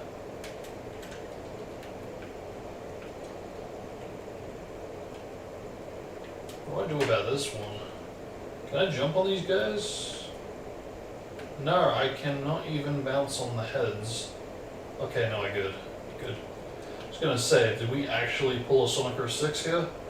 So if I can do that, I may be able to do that for this one. Or you could just, like, not do that at all. Don't know why that took as long as it did, but whatever.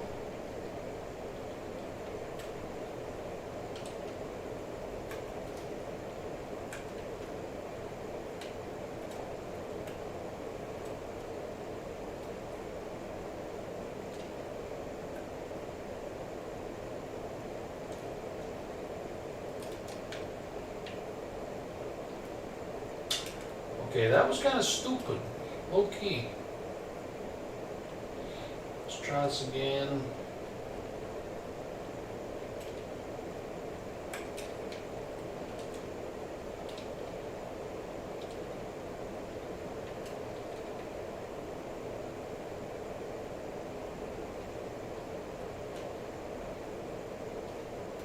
Shit.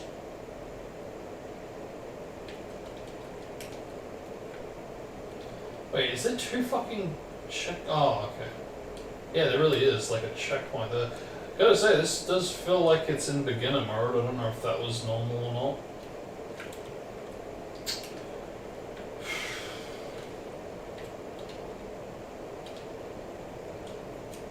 What is that?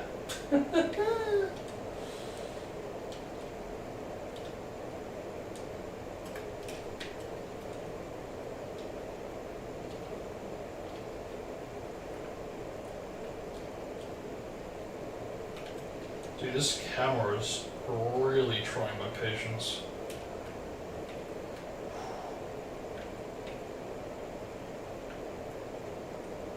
Ah.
Is that? I don't even recall doing that.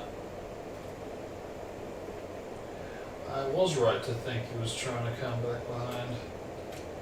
Damn.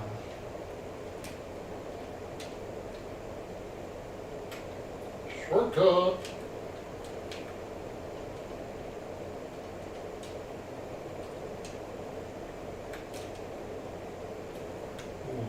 Don't really remember this. Shit.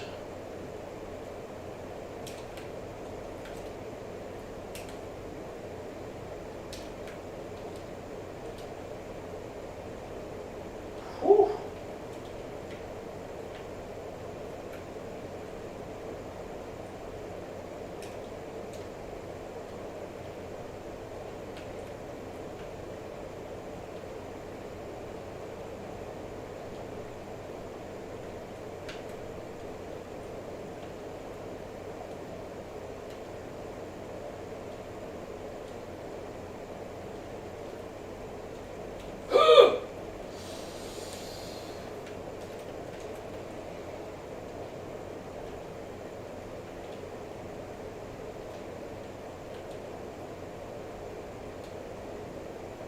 You're not thinking.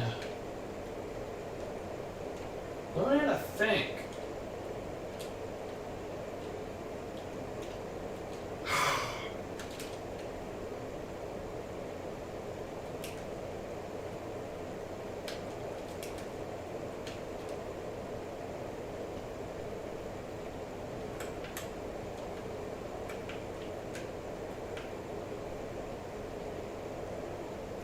Nice.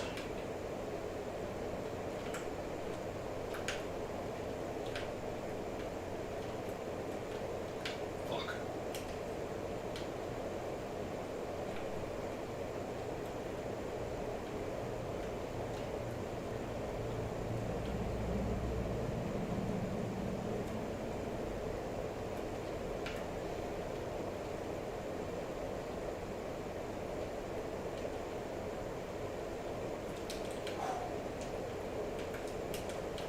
Oh, but you thought.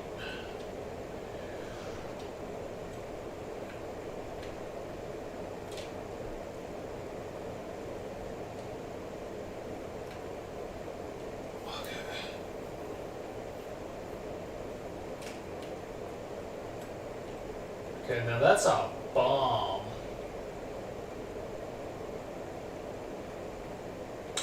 Alright. Dude, the camera, Jesus. Should gotta remind myself, it is like an emulation thing, if not a configuration thing on my end. But, still.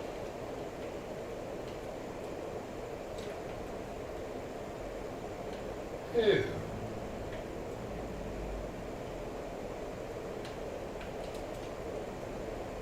Come on.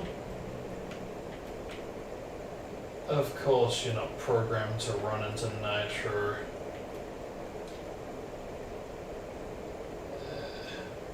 Yeah, they definitely seem super buggy in this build. Not to say that they weren't in the final, but this especially seems noticeable, more noticeable.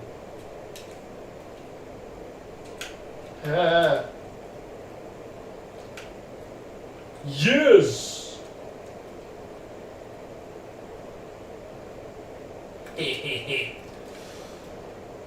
To the moon! Yes, we are rich. Whoa, why does it do that? Am I going backwards? I'm going backwards. Or am I? According to that, it's weird.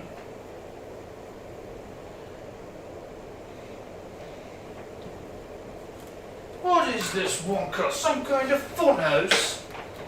Why, having fun? That's weird. Checkpoint is already there, and yes. Is this, maybe this is a difference. Yeah, this low-key does look very different. High-key, very different. That's, I don't, yeah, no, this was very empty in the final, and yeah, we've got a lot more stuff going on. So that's interesting. More of these cool looking crystal kind of things. At least I think they're supposed to be crystals. Could be just power energy source or whatever. Yeah, so there we go. That's, I'm pretty sure, a bit of a difference there. Bit weird though. I think they were trying to like have some kind of placeholder enemy to go through per room. But I think they thought, nah, not really. It's the final corridor. Let's have like a the Great Hall kind of a moment. So, yeah, it's interesting.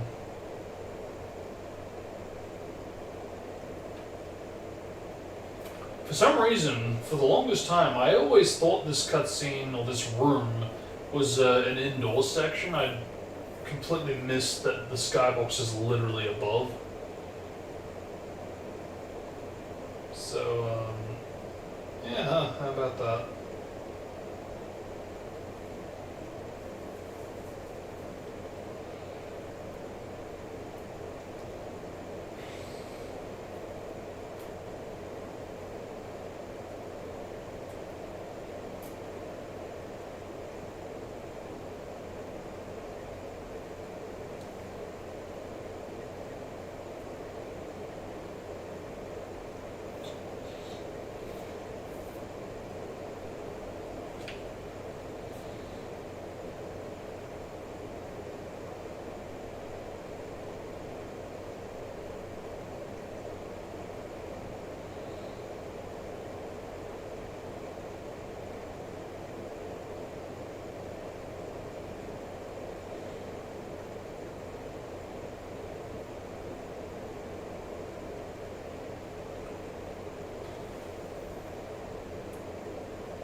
let's.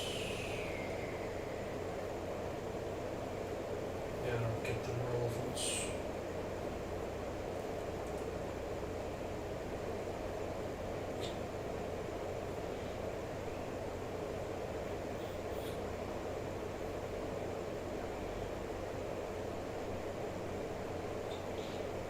Okay.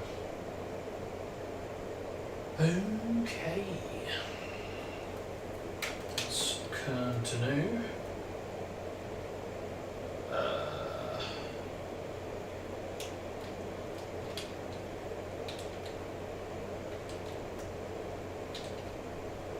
Yeah, the amount of kids that have been thrown off with that whole thing, where you can quite literally just hold down the damn thing. Oh god. Yeah, and you think you're supposed to tap it. And you can also do the same thing again.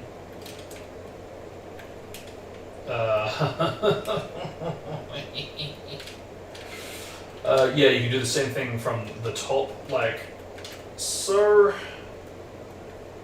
Yeah, it's pretty insane to me how unclear that seems to be. I don't even think it's a case of it being unclear. It's just I don't know.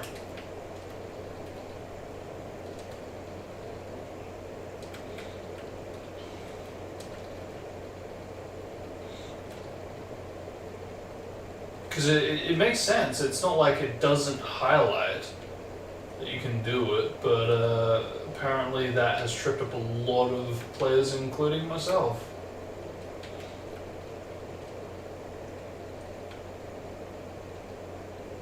Shit.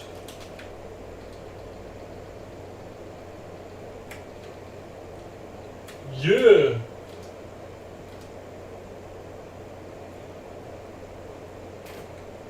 I'm not sure if this was supposed to be as fast-paced and easy as it is, but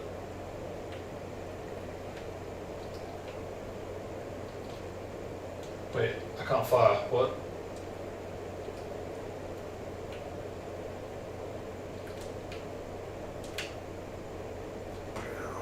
Why can't I fire? That's weird. Oh, hello. Does that work? Okay, that might be the way to do it. That seems different. I can't. That's weird.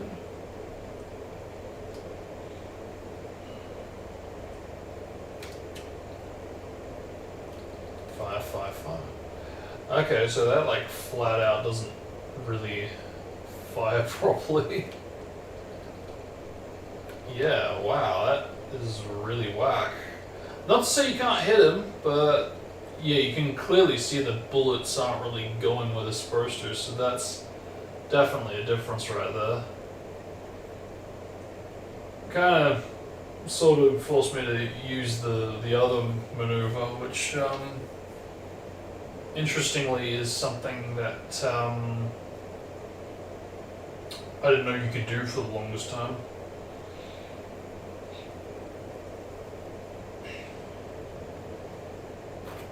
So there we go. That's all I needed to do. It's the rest of the game completed on the review version. So I did end up doing it all. It only took a year plus.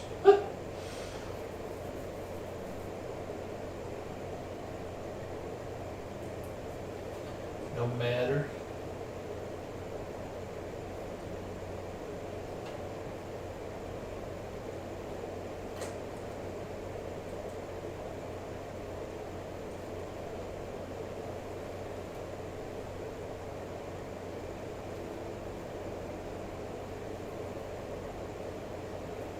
Yeah, I was still a bit bummed out that I couldn't get the prototype to really work.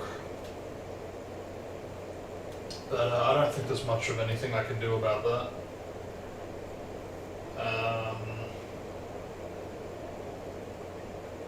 unless it wants to work directly through the emulator in desktop mode. Kind of like this, but actually going through the emulator instead of DuckStation. DuckStation? EmuStation.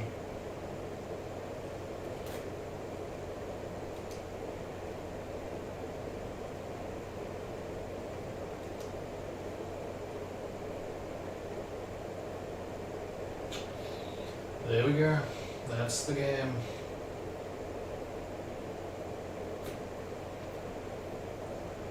You know, the chibi kind of renders in the background. I low-key feel like this entire story could have been made into like an animated cartoon. This really does have like cartoon energy, cartoon humor type of thing. Even if it was like converted and made into a cartoon-like movie, I think that would have been so cool.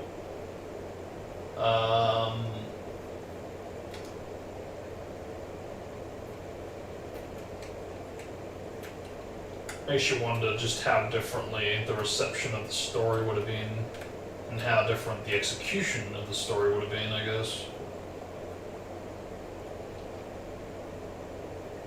But yeah, very interesting to think about.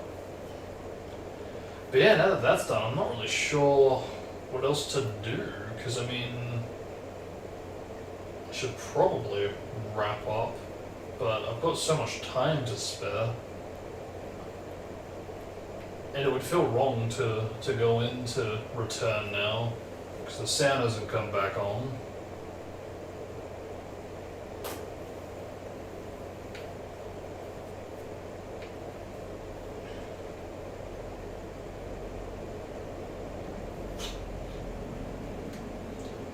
Wish I kept my artwork from the early 2000s, because I say artwork.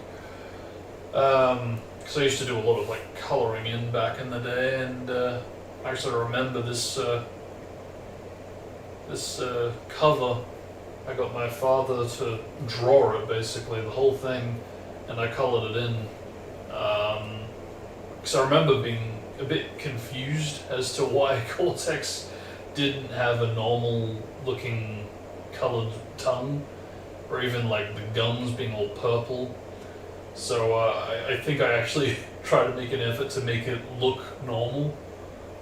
And I remember there was a kid who was like, "Oh, I'll give you my lunch if you can let me have that art."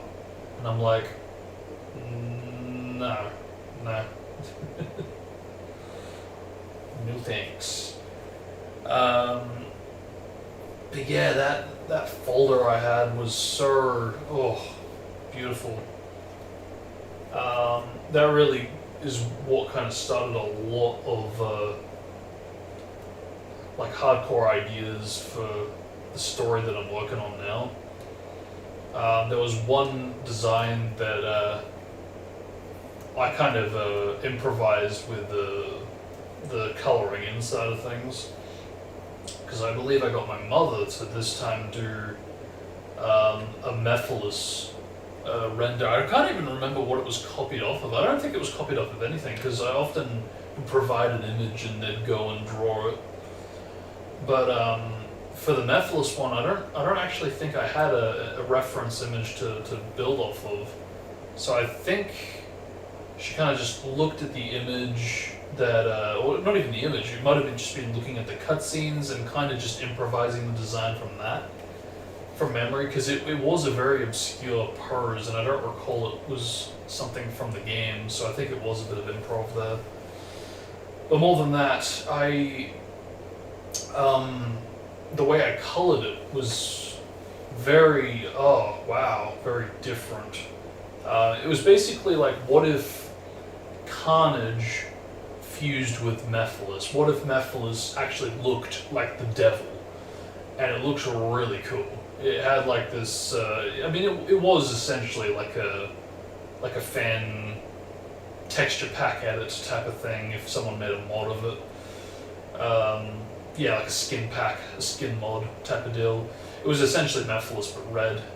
But yeah, if you replace the blacks with the reds and you replace the purples with the blacks, it was something kind of like that from memory. But yeah, it looked really cool. Is what I remember.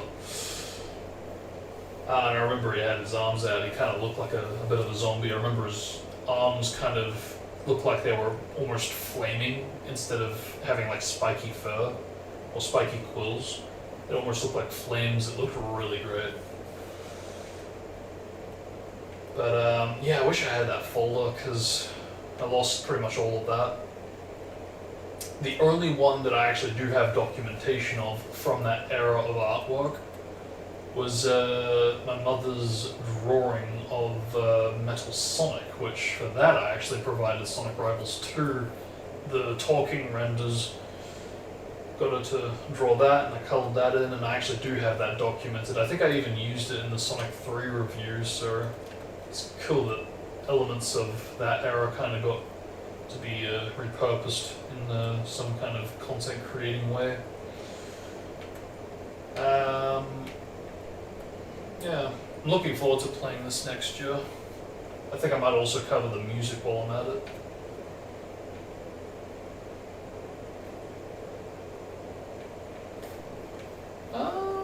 Might go on with a bit of GT actually. Although I'm tempted to try this. I was actually just thinking of this game today for some reason.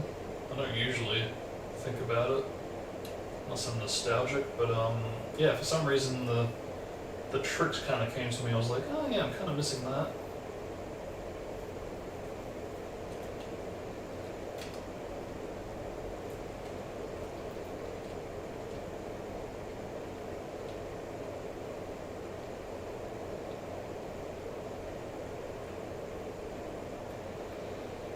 Huh. Apparently I've already done the tutorial?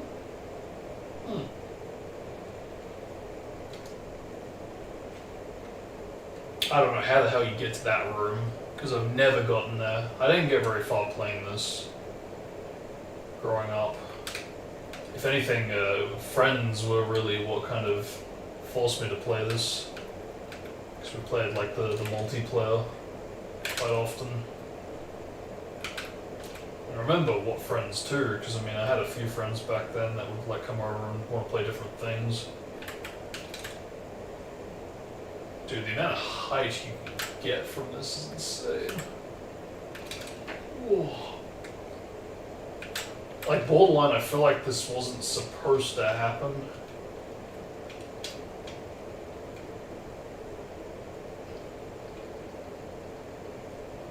Yeah. Whoa. I think it's such an interesting concept, having idle basically be a timer. If you're idle for too long, you fail, you end the round, the stage, whatever.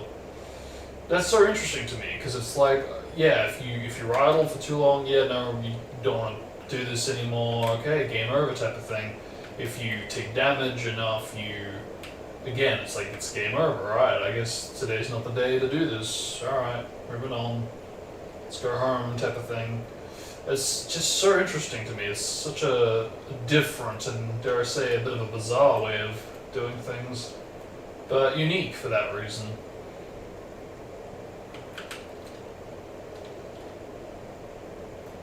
But one thing I wanted to do here while I'm here is something I actually did on hardware a couple times. So I wanted to try it on both the Xbox version and the PS2 version. Got that the wrong order as usual. So I initially did it on the PS2 version, but there you go, that's what I wanted to do. We can literally go through the frickin' roof. And I did this on PS2 first.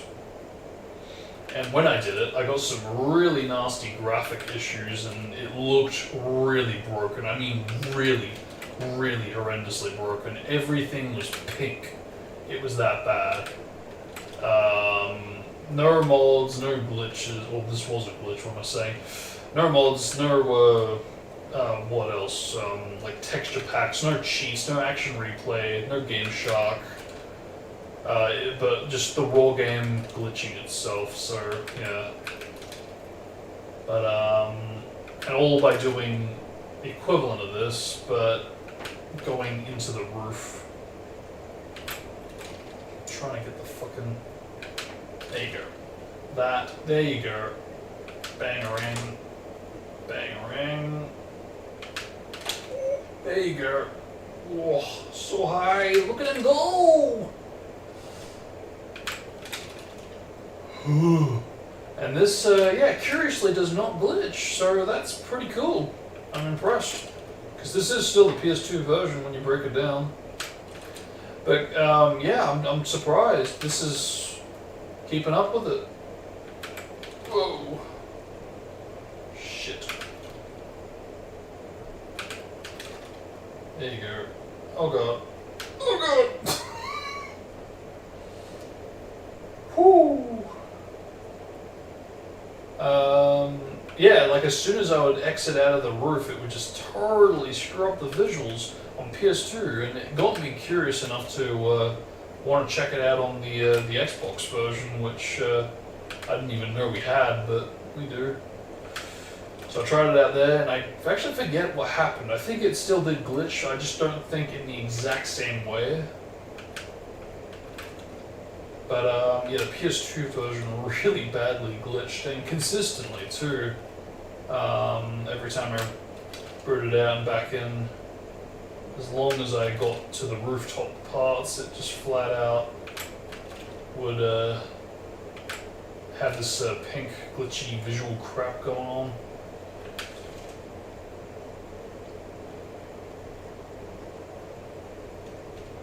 But yeah, very interesting game. I'm surprised how much it influenced me going forward. I kind of tried to pitch something similar to the grinding in that game to Chaos for 06's grinding. I think we could have done an absolute overhaul to the grinding of PS6 and absolutely made it its own unique attribute to the game, but very complicated to explain, very complicated to implement, and very far away from the original's gameplay, so I can totally see why that did not happen. But I am glad that I at least kind of pitched it in video form too, so it kind of has been documented. I don't know what that is. And then there's these.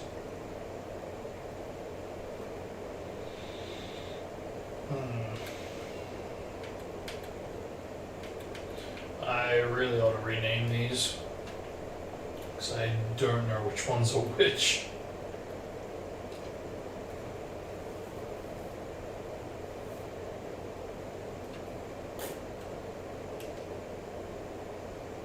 There are no saves. Really? Well, I guess that kind of answers that question, I think. As for you, there you go. I believe this is actually what I'm up to now.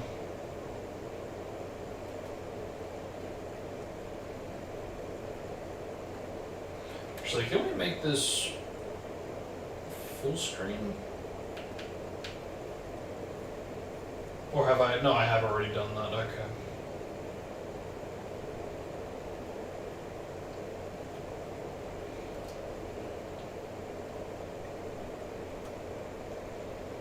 Because I have been doing my own little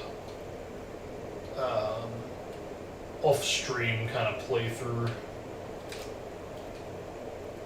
so to speak.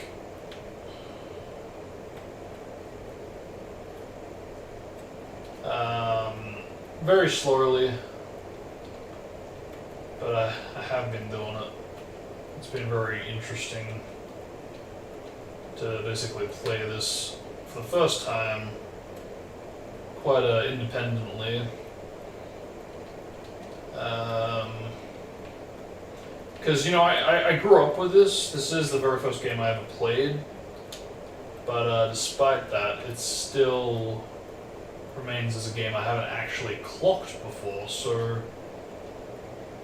I mean, even from day one, like my journey with this game didn't start legitimately either, because pretty much right from the word go, I did have, I don't think it was Action Replay, I think I had like Game Shot cards from my father's friend at the time, or really roommate all the line. So that did give me a bit of a credit boost into the game's journey.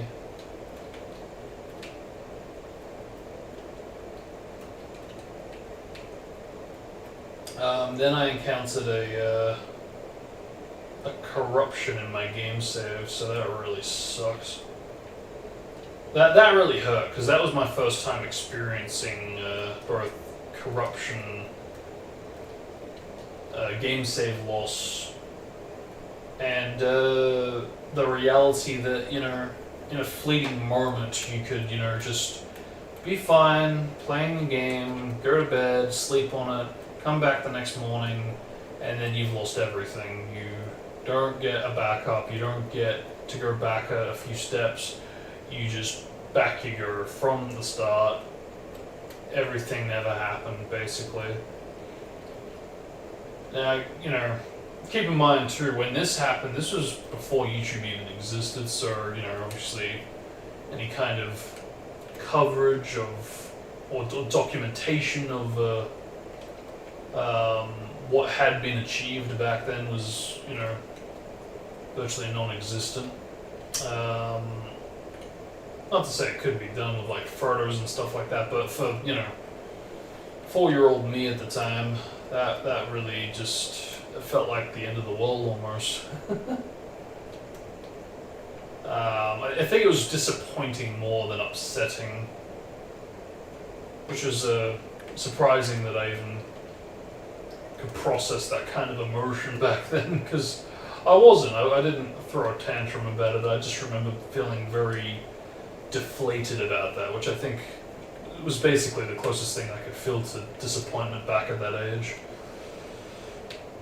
So yeah, no, that really was upsetting. But a bit of a quiet, upsetting moment for me at the same time.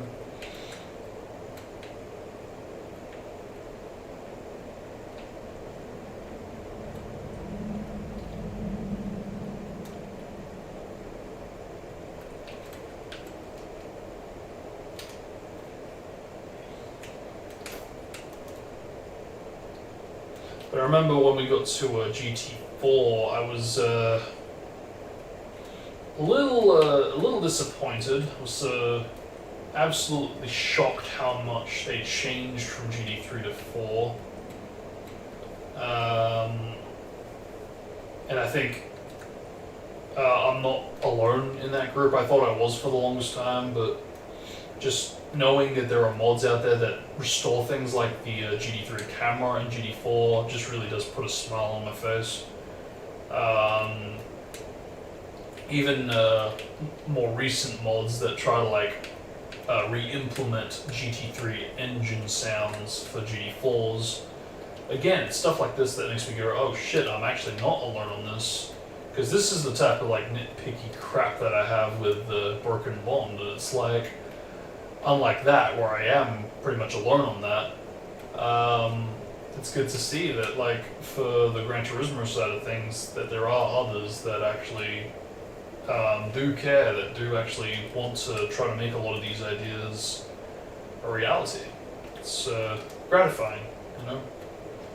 And I think that's also why I stick as closely as I do to the Naruto or Ubisoft games, because that's the thing, you know, for 06 until recently, there was not really a huge community regarding modding, so I'm really glad to have kickstarted that, to try to like bring everybody together. So yeah, now that's taken care of. For the Gran Turismo side of things, there pretty much always was a community there, so that's great. But in recent years, especially, the GT3 and 4 modding scene has really taken off, so that's really cool. That's what I mean, there are communities now, which I can kind of just look back on and just go, yeah, okay, well, they're sorted, good for them, applaud their works. It just motivates me more to kind of build up the community that I'm trying to grow with the Naruto Ubisoft side of things, because yes, there are only 2 games, but they're also very influential 2 games to me and my journey, my childhood, and even my writing journey. So there's that element, but it's also what got me into watching or wanting to watch the anime more. And by doing so, really changed my life in more ways than one. It affected my writing journey, it affected my life, my friends even, their interests. So, to say that, yeah, I watched Naruto, I enjoyed it, would be an understatement. There's so much more. And I think the lack of real, massive activity going on with the games in these days is just, it's frustrating, because it's in this really annoying position where they're not backwards compatible, they're not officially covered by Steam, so there's no official PC port.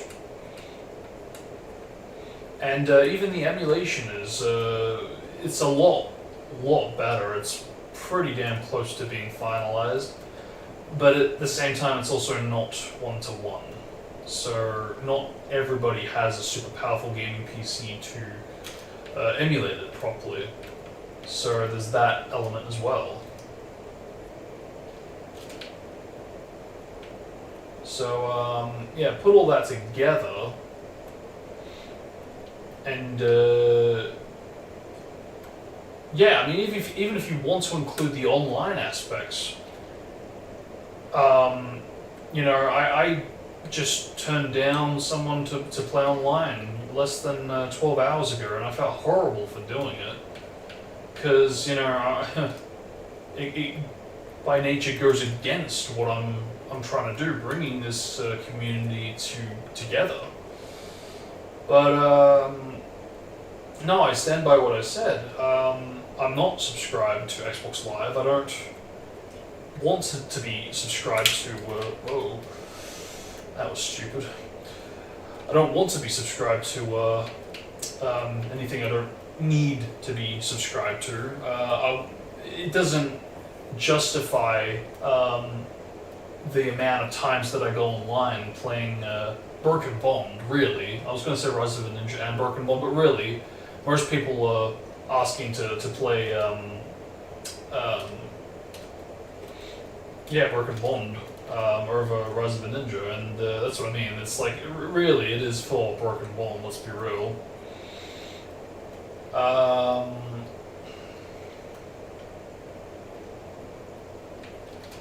So yeah, I go online once every 3 to 6 months, if at all, for a little bit of Broken Bond gameplay online that really, in the grand scheme of things, isn't going to unlock an achievement. You might get close. It is doable, but you really do need at least 3 people that are active, that will not leave your server and leave you hanging. That can be reliable and trustworthy. And not to say we don't have people that are like that in the server, because I know that there are at least a couple that want to go online, but it's more so about the scheduling and the the availability of being able to just borderline drop everything at the drop of a hat and basically be like, yep, alright, I'm ready, I'm here, let's go, type of thing. And that's another reason why I wanted to try to build up the community, so we could hopefully have a lot of people that are, you know, itching to play online and they're ready, and to the point that it's like, okay, it's overcrowded borderline, you know, we've got to put everybody into like a different class to really schedule the different times. But that's quite the opposite of what the reality is. But yeah.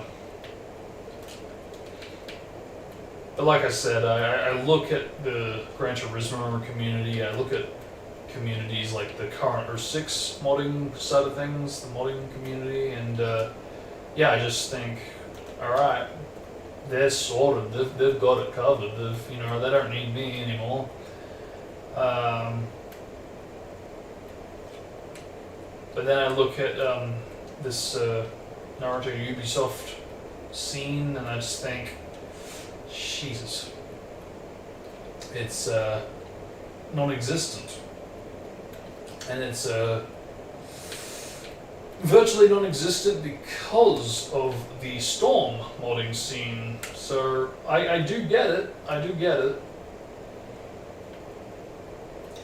You have a lot more hardcore fans that are obviously rooted for Storm over the Ubisoft series.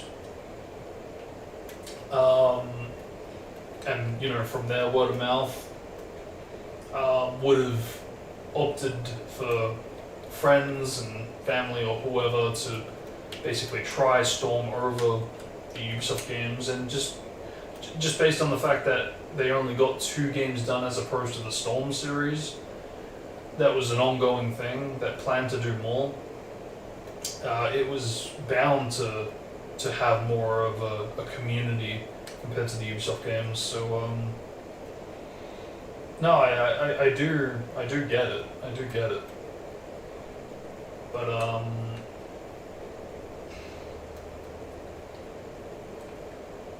that's why I'm sticking close to it, because till it is sorted and there is like a regular amount of activity and modding and speedrunning, and you know, that's all taken care of and I'm not needed, so to speak, then and only then will I see myself walking away and leaving it to the next gen, so to speak.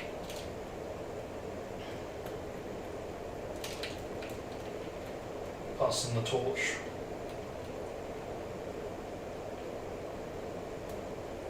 Because I mean, one thing's for sure, it would do wonders for me in my time. I would be able to get more stuff done, video projects wise, story writing wise.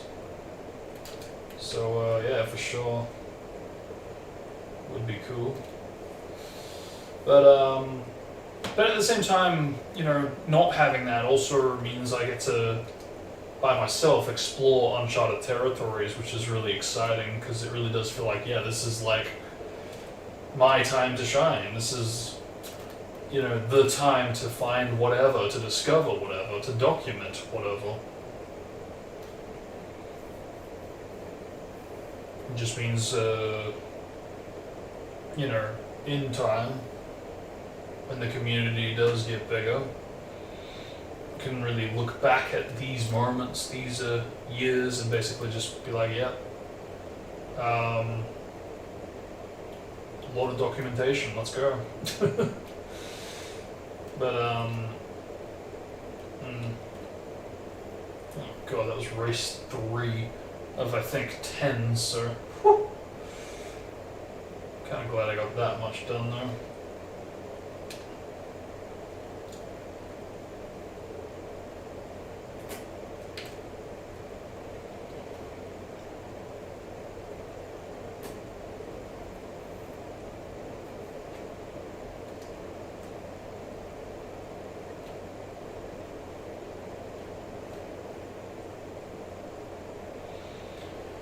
So this is kind of a weird case. I don't know why, but for some reason I don't seem to be able to go into the bigger kind of tracks. Let's see if test course works, because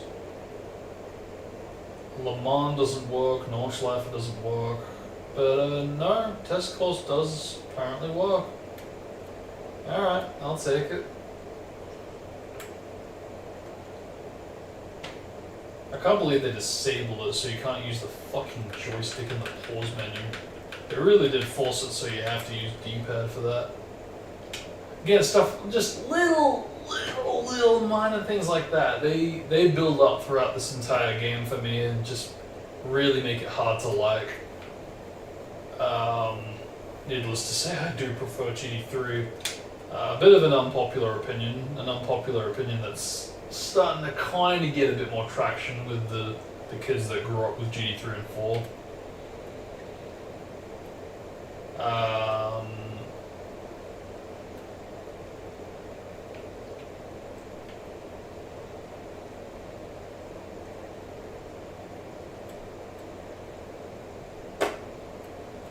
Alright, let's try... Yeah, why not? It's probably not gonna work. Oh god, it worked. Holy shit. So that's bizarre, because it like flat out spat me out when I tried to do a full-on race with opponents and all.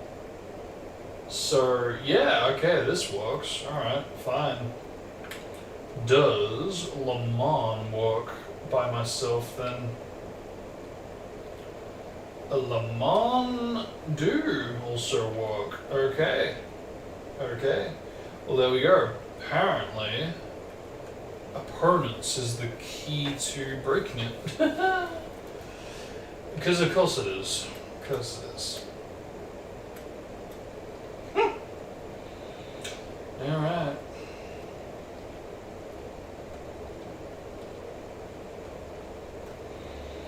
Pretty sure this is a... Yeah, no, this is definitely a game save, because I haven't touched this at all, pretty much.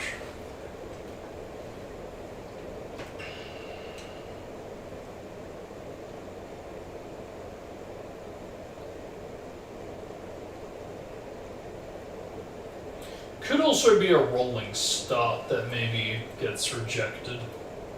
I didn't think of that. Alright, let's try it out. Rolling start in a shorter kind of course.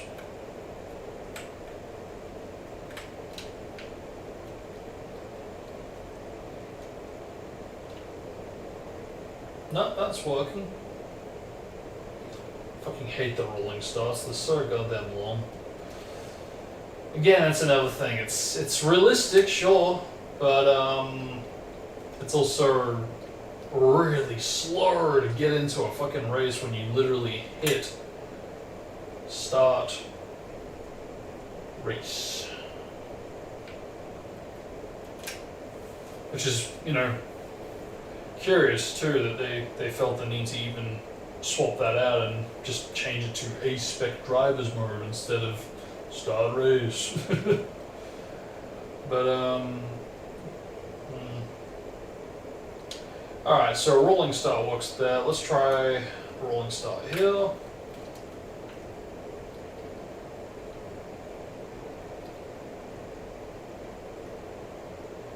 Yeah.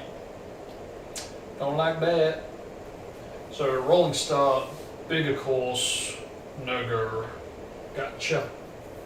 Or opponents, or both.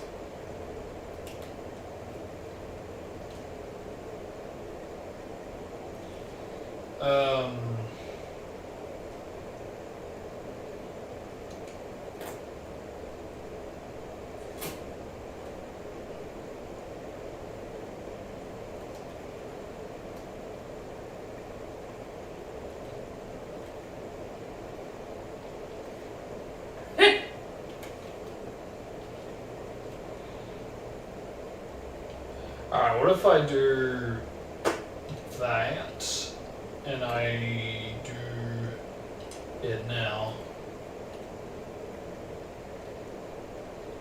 Wow, this actually has a lot more look than I thought.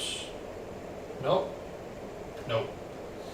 So that's interesting, because I don't recall Time Trial having a rolling start, so obviously no opponents either, so okay, maybe something in arcade mode, it just doesn't like it.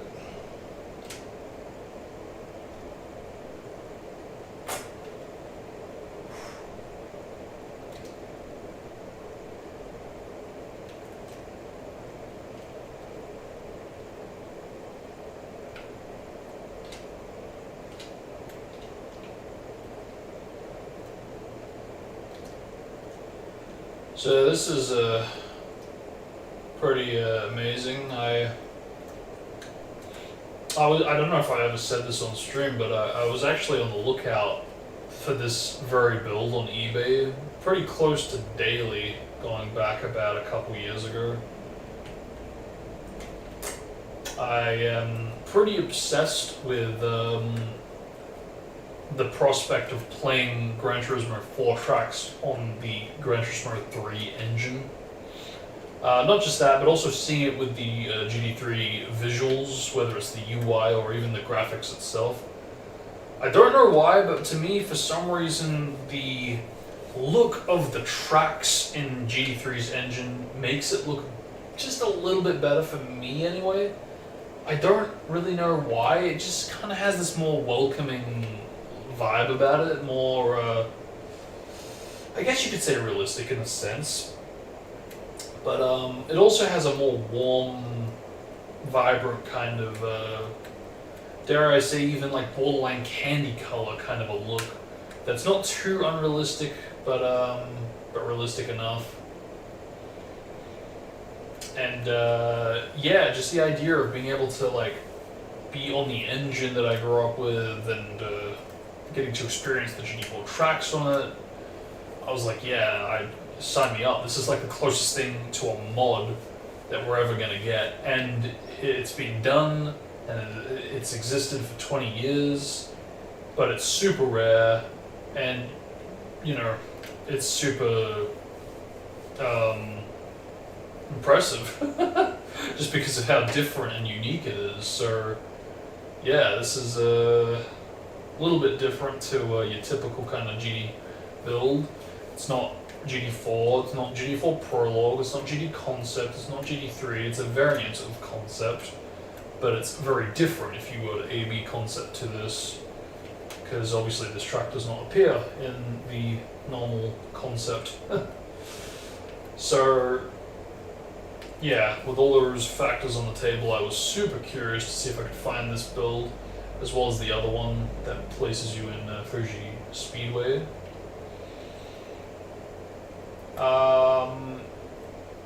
And I don't recall ever running into a build with the looper on the cover, because they really are ridiculously rare. So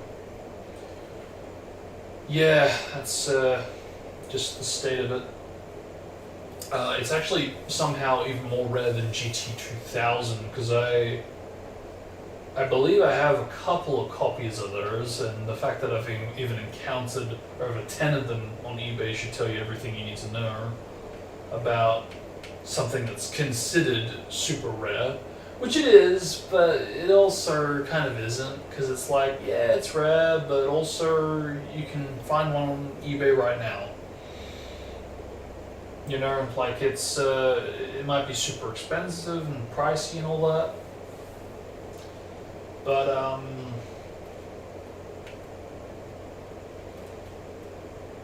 but yeah, no, it's still, it's there, waiting for you, basically. More than that, there's supposed to be less than 50 of them in the world, which is like, oh wow, holy crap, what the heck? Super rare, but again, it's like, but it's also on eBay, so it's like, it's there, waiting for you. Now, if you AB that to the likes of the looper build, it's like, I haven't even come across a single one, so in my opinion, that just is more rare, infinitely more rare. than any of the GD2000 builds I've encountered.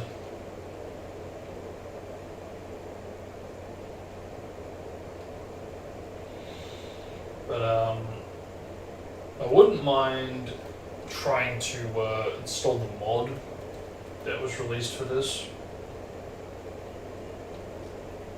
Just basically get to experience the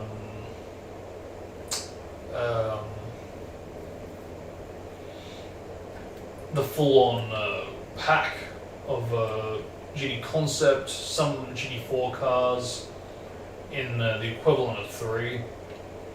A lot of concept elements, whether it's tracks, even GD4 prologue elements, again, regarding tracks and cars and all that.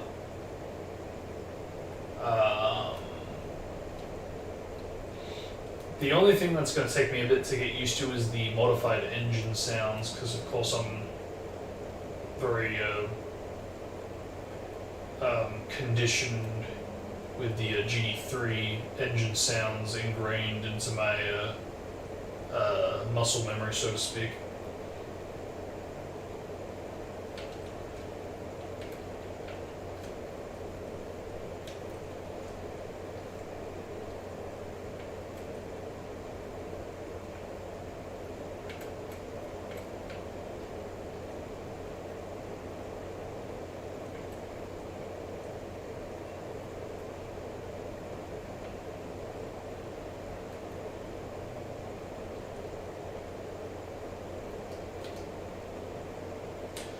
And one thing I'm hoping that will change, if it hasn't already, is having like a one make type of mod that allows F1s to go up against F1s if you choose to be in an F1 in arcade mode. That'd be cool.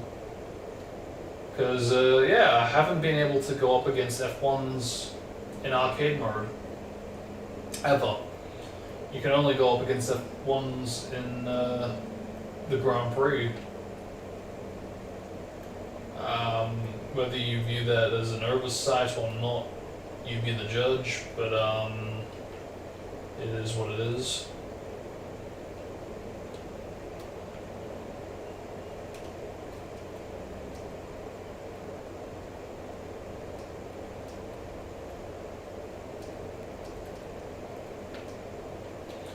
That was really badly set up.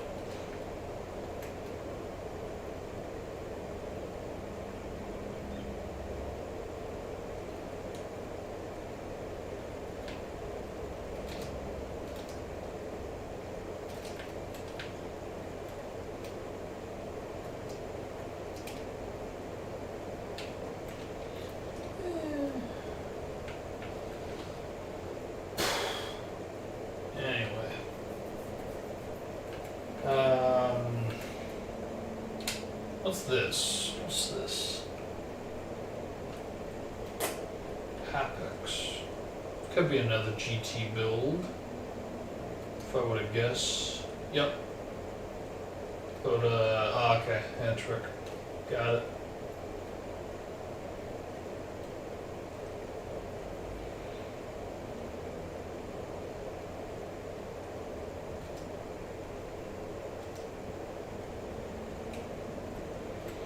See, this is another track. You know, it took me a long time for me to play GT Concept, and that's mostly because I did not even know it existed for the longest time. I only found out about it going back to about 2018-ish, and I was like, what in the fuck is this? This looks like Gran Turismo 3 if DLC existed. And I think that's a pretty fair statement. I think that is pretty much how most people view GT Concept in retrospect these days. Because it is. It's essentially GT3, but added content.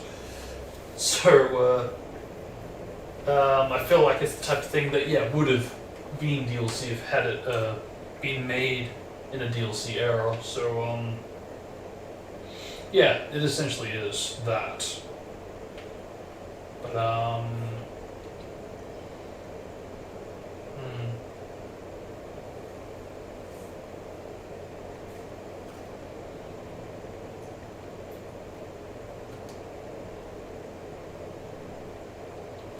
Okay, another GD1.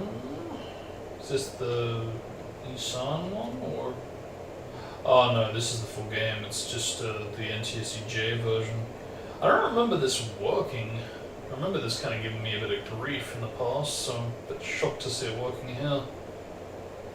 Yeah, this is flat out the NTSC-J, so that is surprising.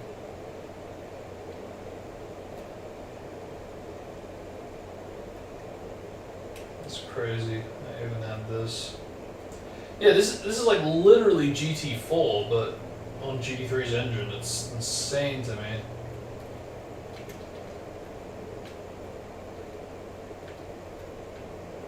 Yeah, this absolutely blew my mind when I first experienced this game. This was the first Gran Turismo game I actually clocked. And I mean, it's not saying much because it is, again, essentially just DLC, which is the equivalent of like a demo.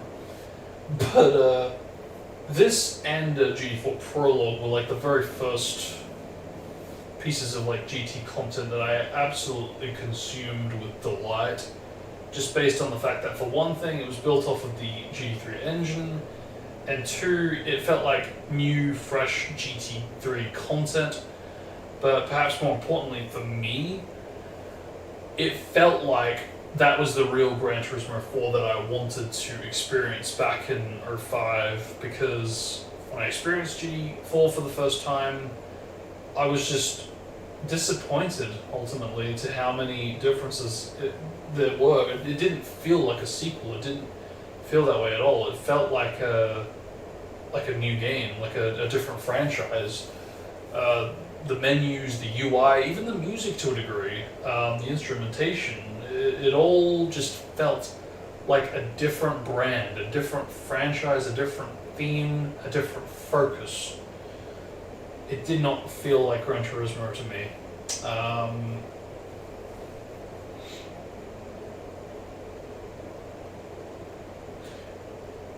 Which is why, yeah, eventually, much later, experiencing GT Concept, GT4 Prologue for the first time, it really did feel like that was the proper, that was the real Gran Turismo 4 for me, anyway. So, yeah, that really felt like an experience that was long in the making. I was really happy to experience that. Ooh, remind me to try that in a few days' time. I completely forgot that was even here. Yeah, for reals. Remind me to try that out in 3 days. Copen, that's another GT build, isn't it?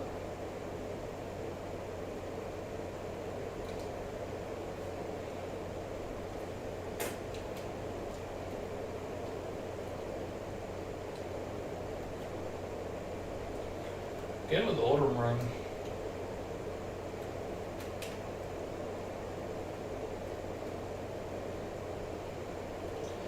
Something about the... I don't know if it's the camera or what, but it just... the world feels more open too in GT Concept and 3. Again, I don't know if that's the camera or the engine or what.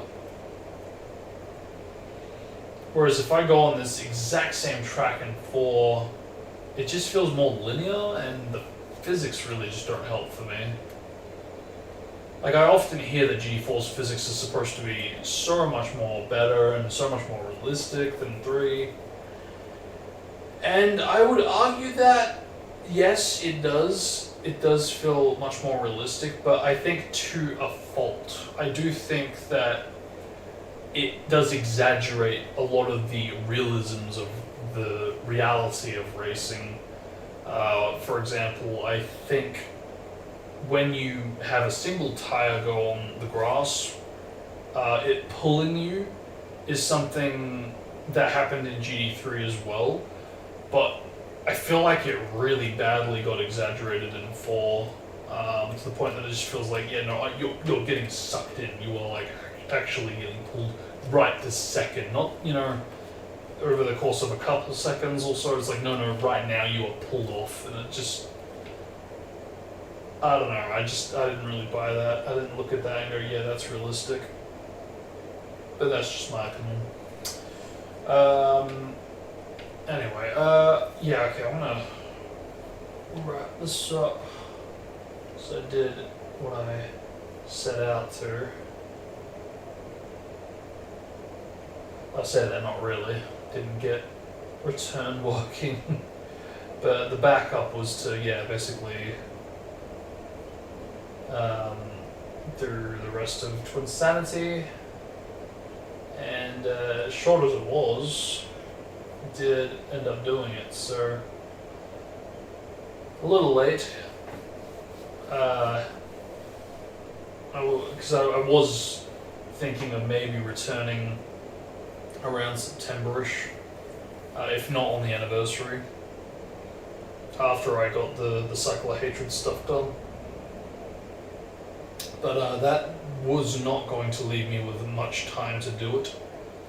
But that was fine, that was the plan. As soon as I was going to be done, the following day I would basically have my rest stream, and that would be Twinsanity, and that was what that was going to be. But for some reason or another, that didn't happen. I found out I had to do one more track, and colors fucked up, yay.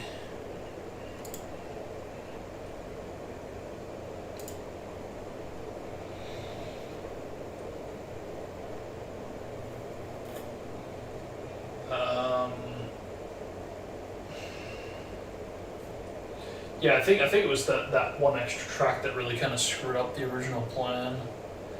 But more than that, it just there was a lot of overtime that I had to do anyway, regarding like the videos that I needed to get out that still hadn't been done. Whether it's like rendering it, uploading it, titling it, whatever, and that kind of did drag it down a bit. Can I play this? Or is this still going to be difficult? I get the feeling it's still going to be difficult. Come on, prove me wrong. Hit me! Hit me with a reality check. Nope. Exactly as you did February. Nice. Is this working, or is this still giving me grief? I think it's still not working. Again, prove me wrong, please.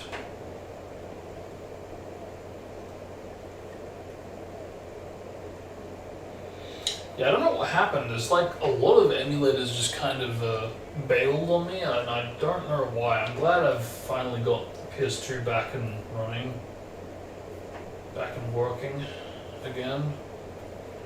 On both sides, that's really great. It's a good start. But yeah, no, this just does not like me anymore. What about you?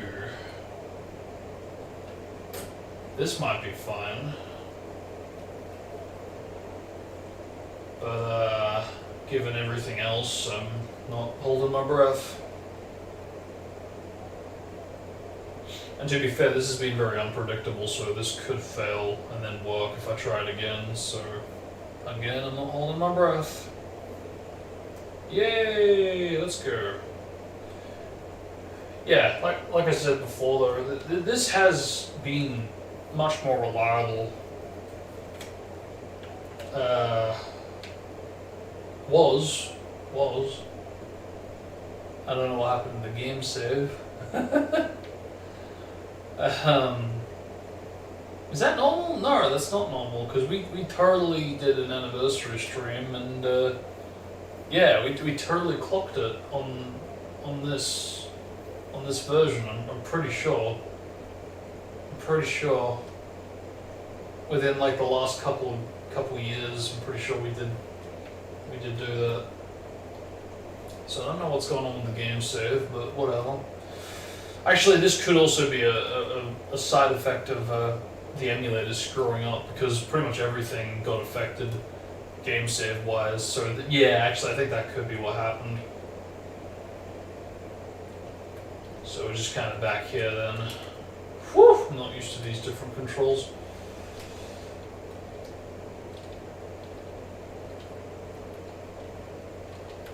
This feels weird. I can feel an input delay, a very slight and subtle input delay. It's not much, but it's enough for me to notice and really not like it. Yeah, there is definitely an input delay. That's unfortunate. I thought this would be a bit more reliable and a bit more to the point. Yeah, you can see what I mean about that camera issue. That is fucking annoying. It seems to be super unpredictable too when it kicks in, because now that I'm trying to do it, there we go. Yeah, that is annoying. I think that is a controller issue actually. Like I don't think that's like an internal thing. I think that's actually my joystick, because it does seem to be stuck.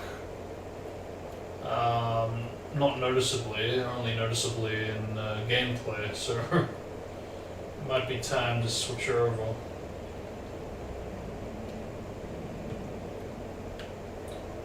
But yeah, it's crazy. I haven't played this since the last time I played this. But yeah, like literally yesterday, mods wise, because I was doing the recording sessions for the swaps. Whoa. Color looks a bit bright. Yeah, very color bright. But yeah, it's been a minute playing RG Retail. I don't know what I'm gonna do about this this year's anniversary, because like I wanted to do LOS and I still kind of do, but so much has changed, and then there's also this recompiled 06 edition that's I think a version is accessible, so yeah, I don't know what I want to do. I think I will still go on with LOS because I've prolonged it so much, and so much has changed since the last one, and the physics alpha recently got released, and that's pretty much getting updated constantly, so it'd be nice to kind of experience the whole thing all together. I'm just concerned whether or not I'm going to be able to play it on hardware, because I don't think I'm going to be able to. I think I've tried at least a couple times to get Physics Alpha to work on console, and every time it hasn't worked at all. According to Resun, it should work, and it should absolutely work without a question, without a doubt. But I just cannot get it to work at all, so I can't help but feel like it might be, it just might work for some consoles and others not so much. I'm probably wrong on that, but I just can't help but feel like that's the case, so maybe that would you will. But yeah. But I got less than a month to get myself organized to basically set up LOS Physics Alpha style, so we can play it, stream it. But when and if I do, I think I will be doing it through Xenia, which isn't exactly the most ideal way for me anyway to play it, but I'll do what I can to make it work.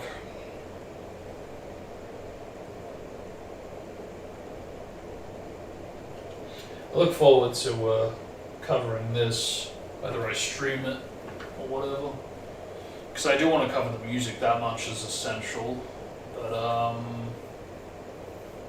but streaming it too would be not needed, but cool to kind of go down a trip of memory lane. So let's see how we go. Yeah, all right. I'll wrap up now because I am getting tired, and feel my voice kind of going too.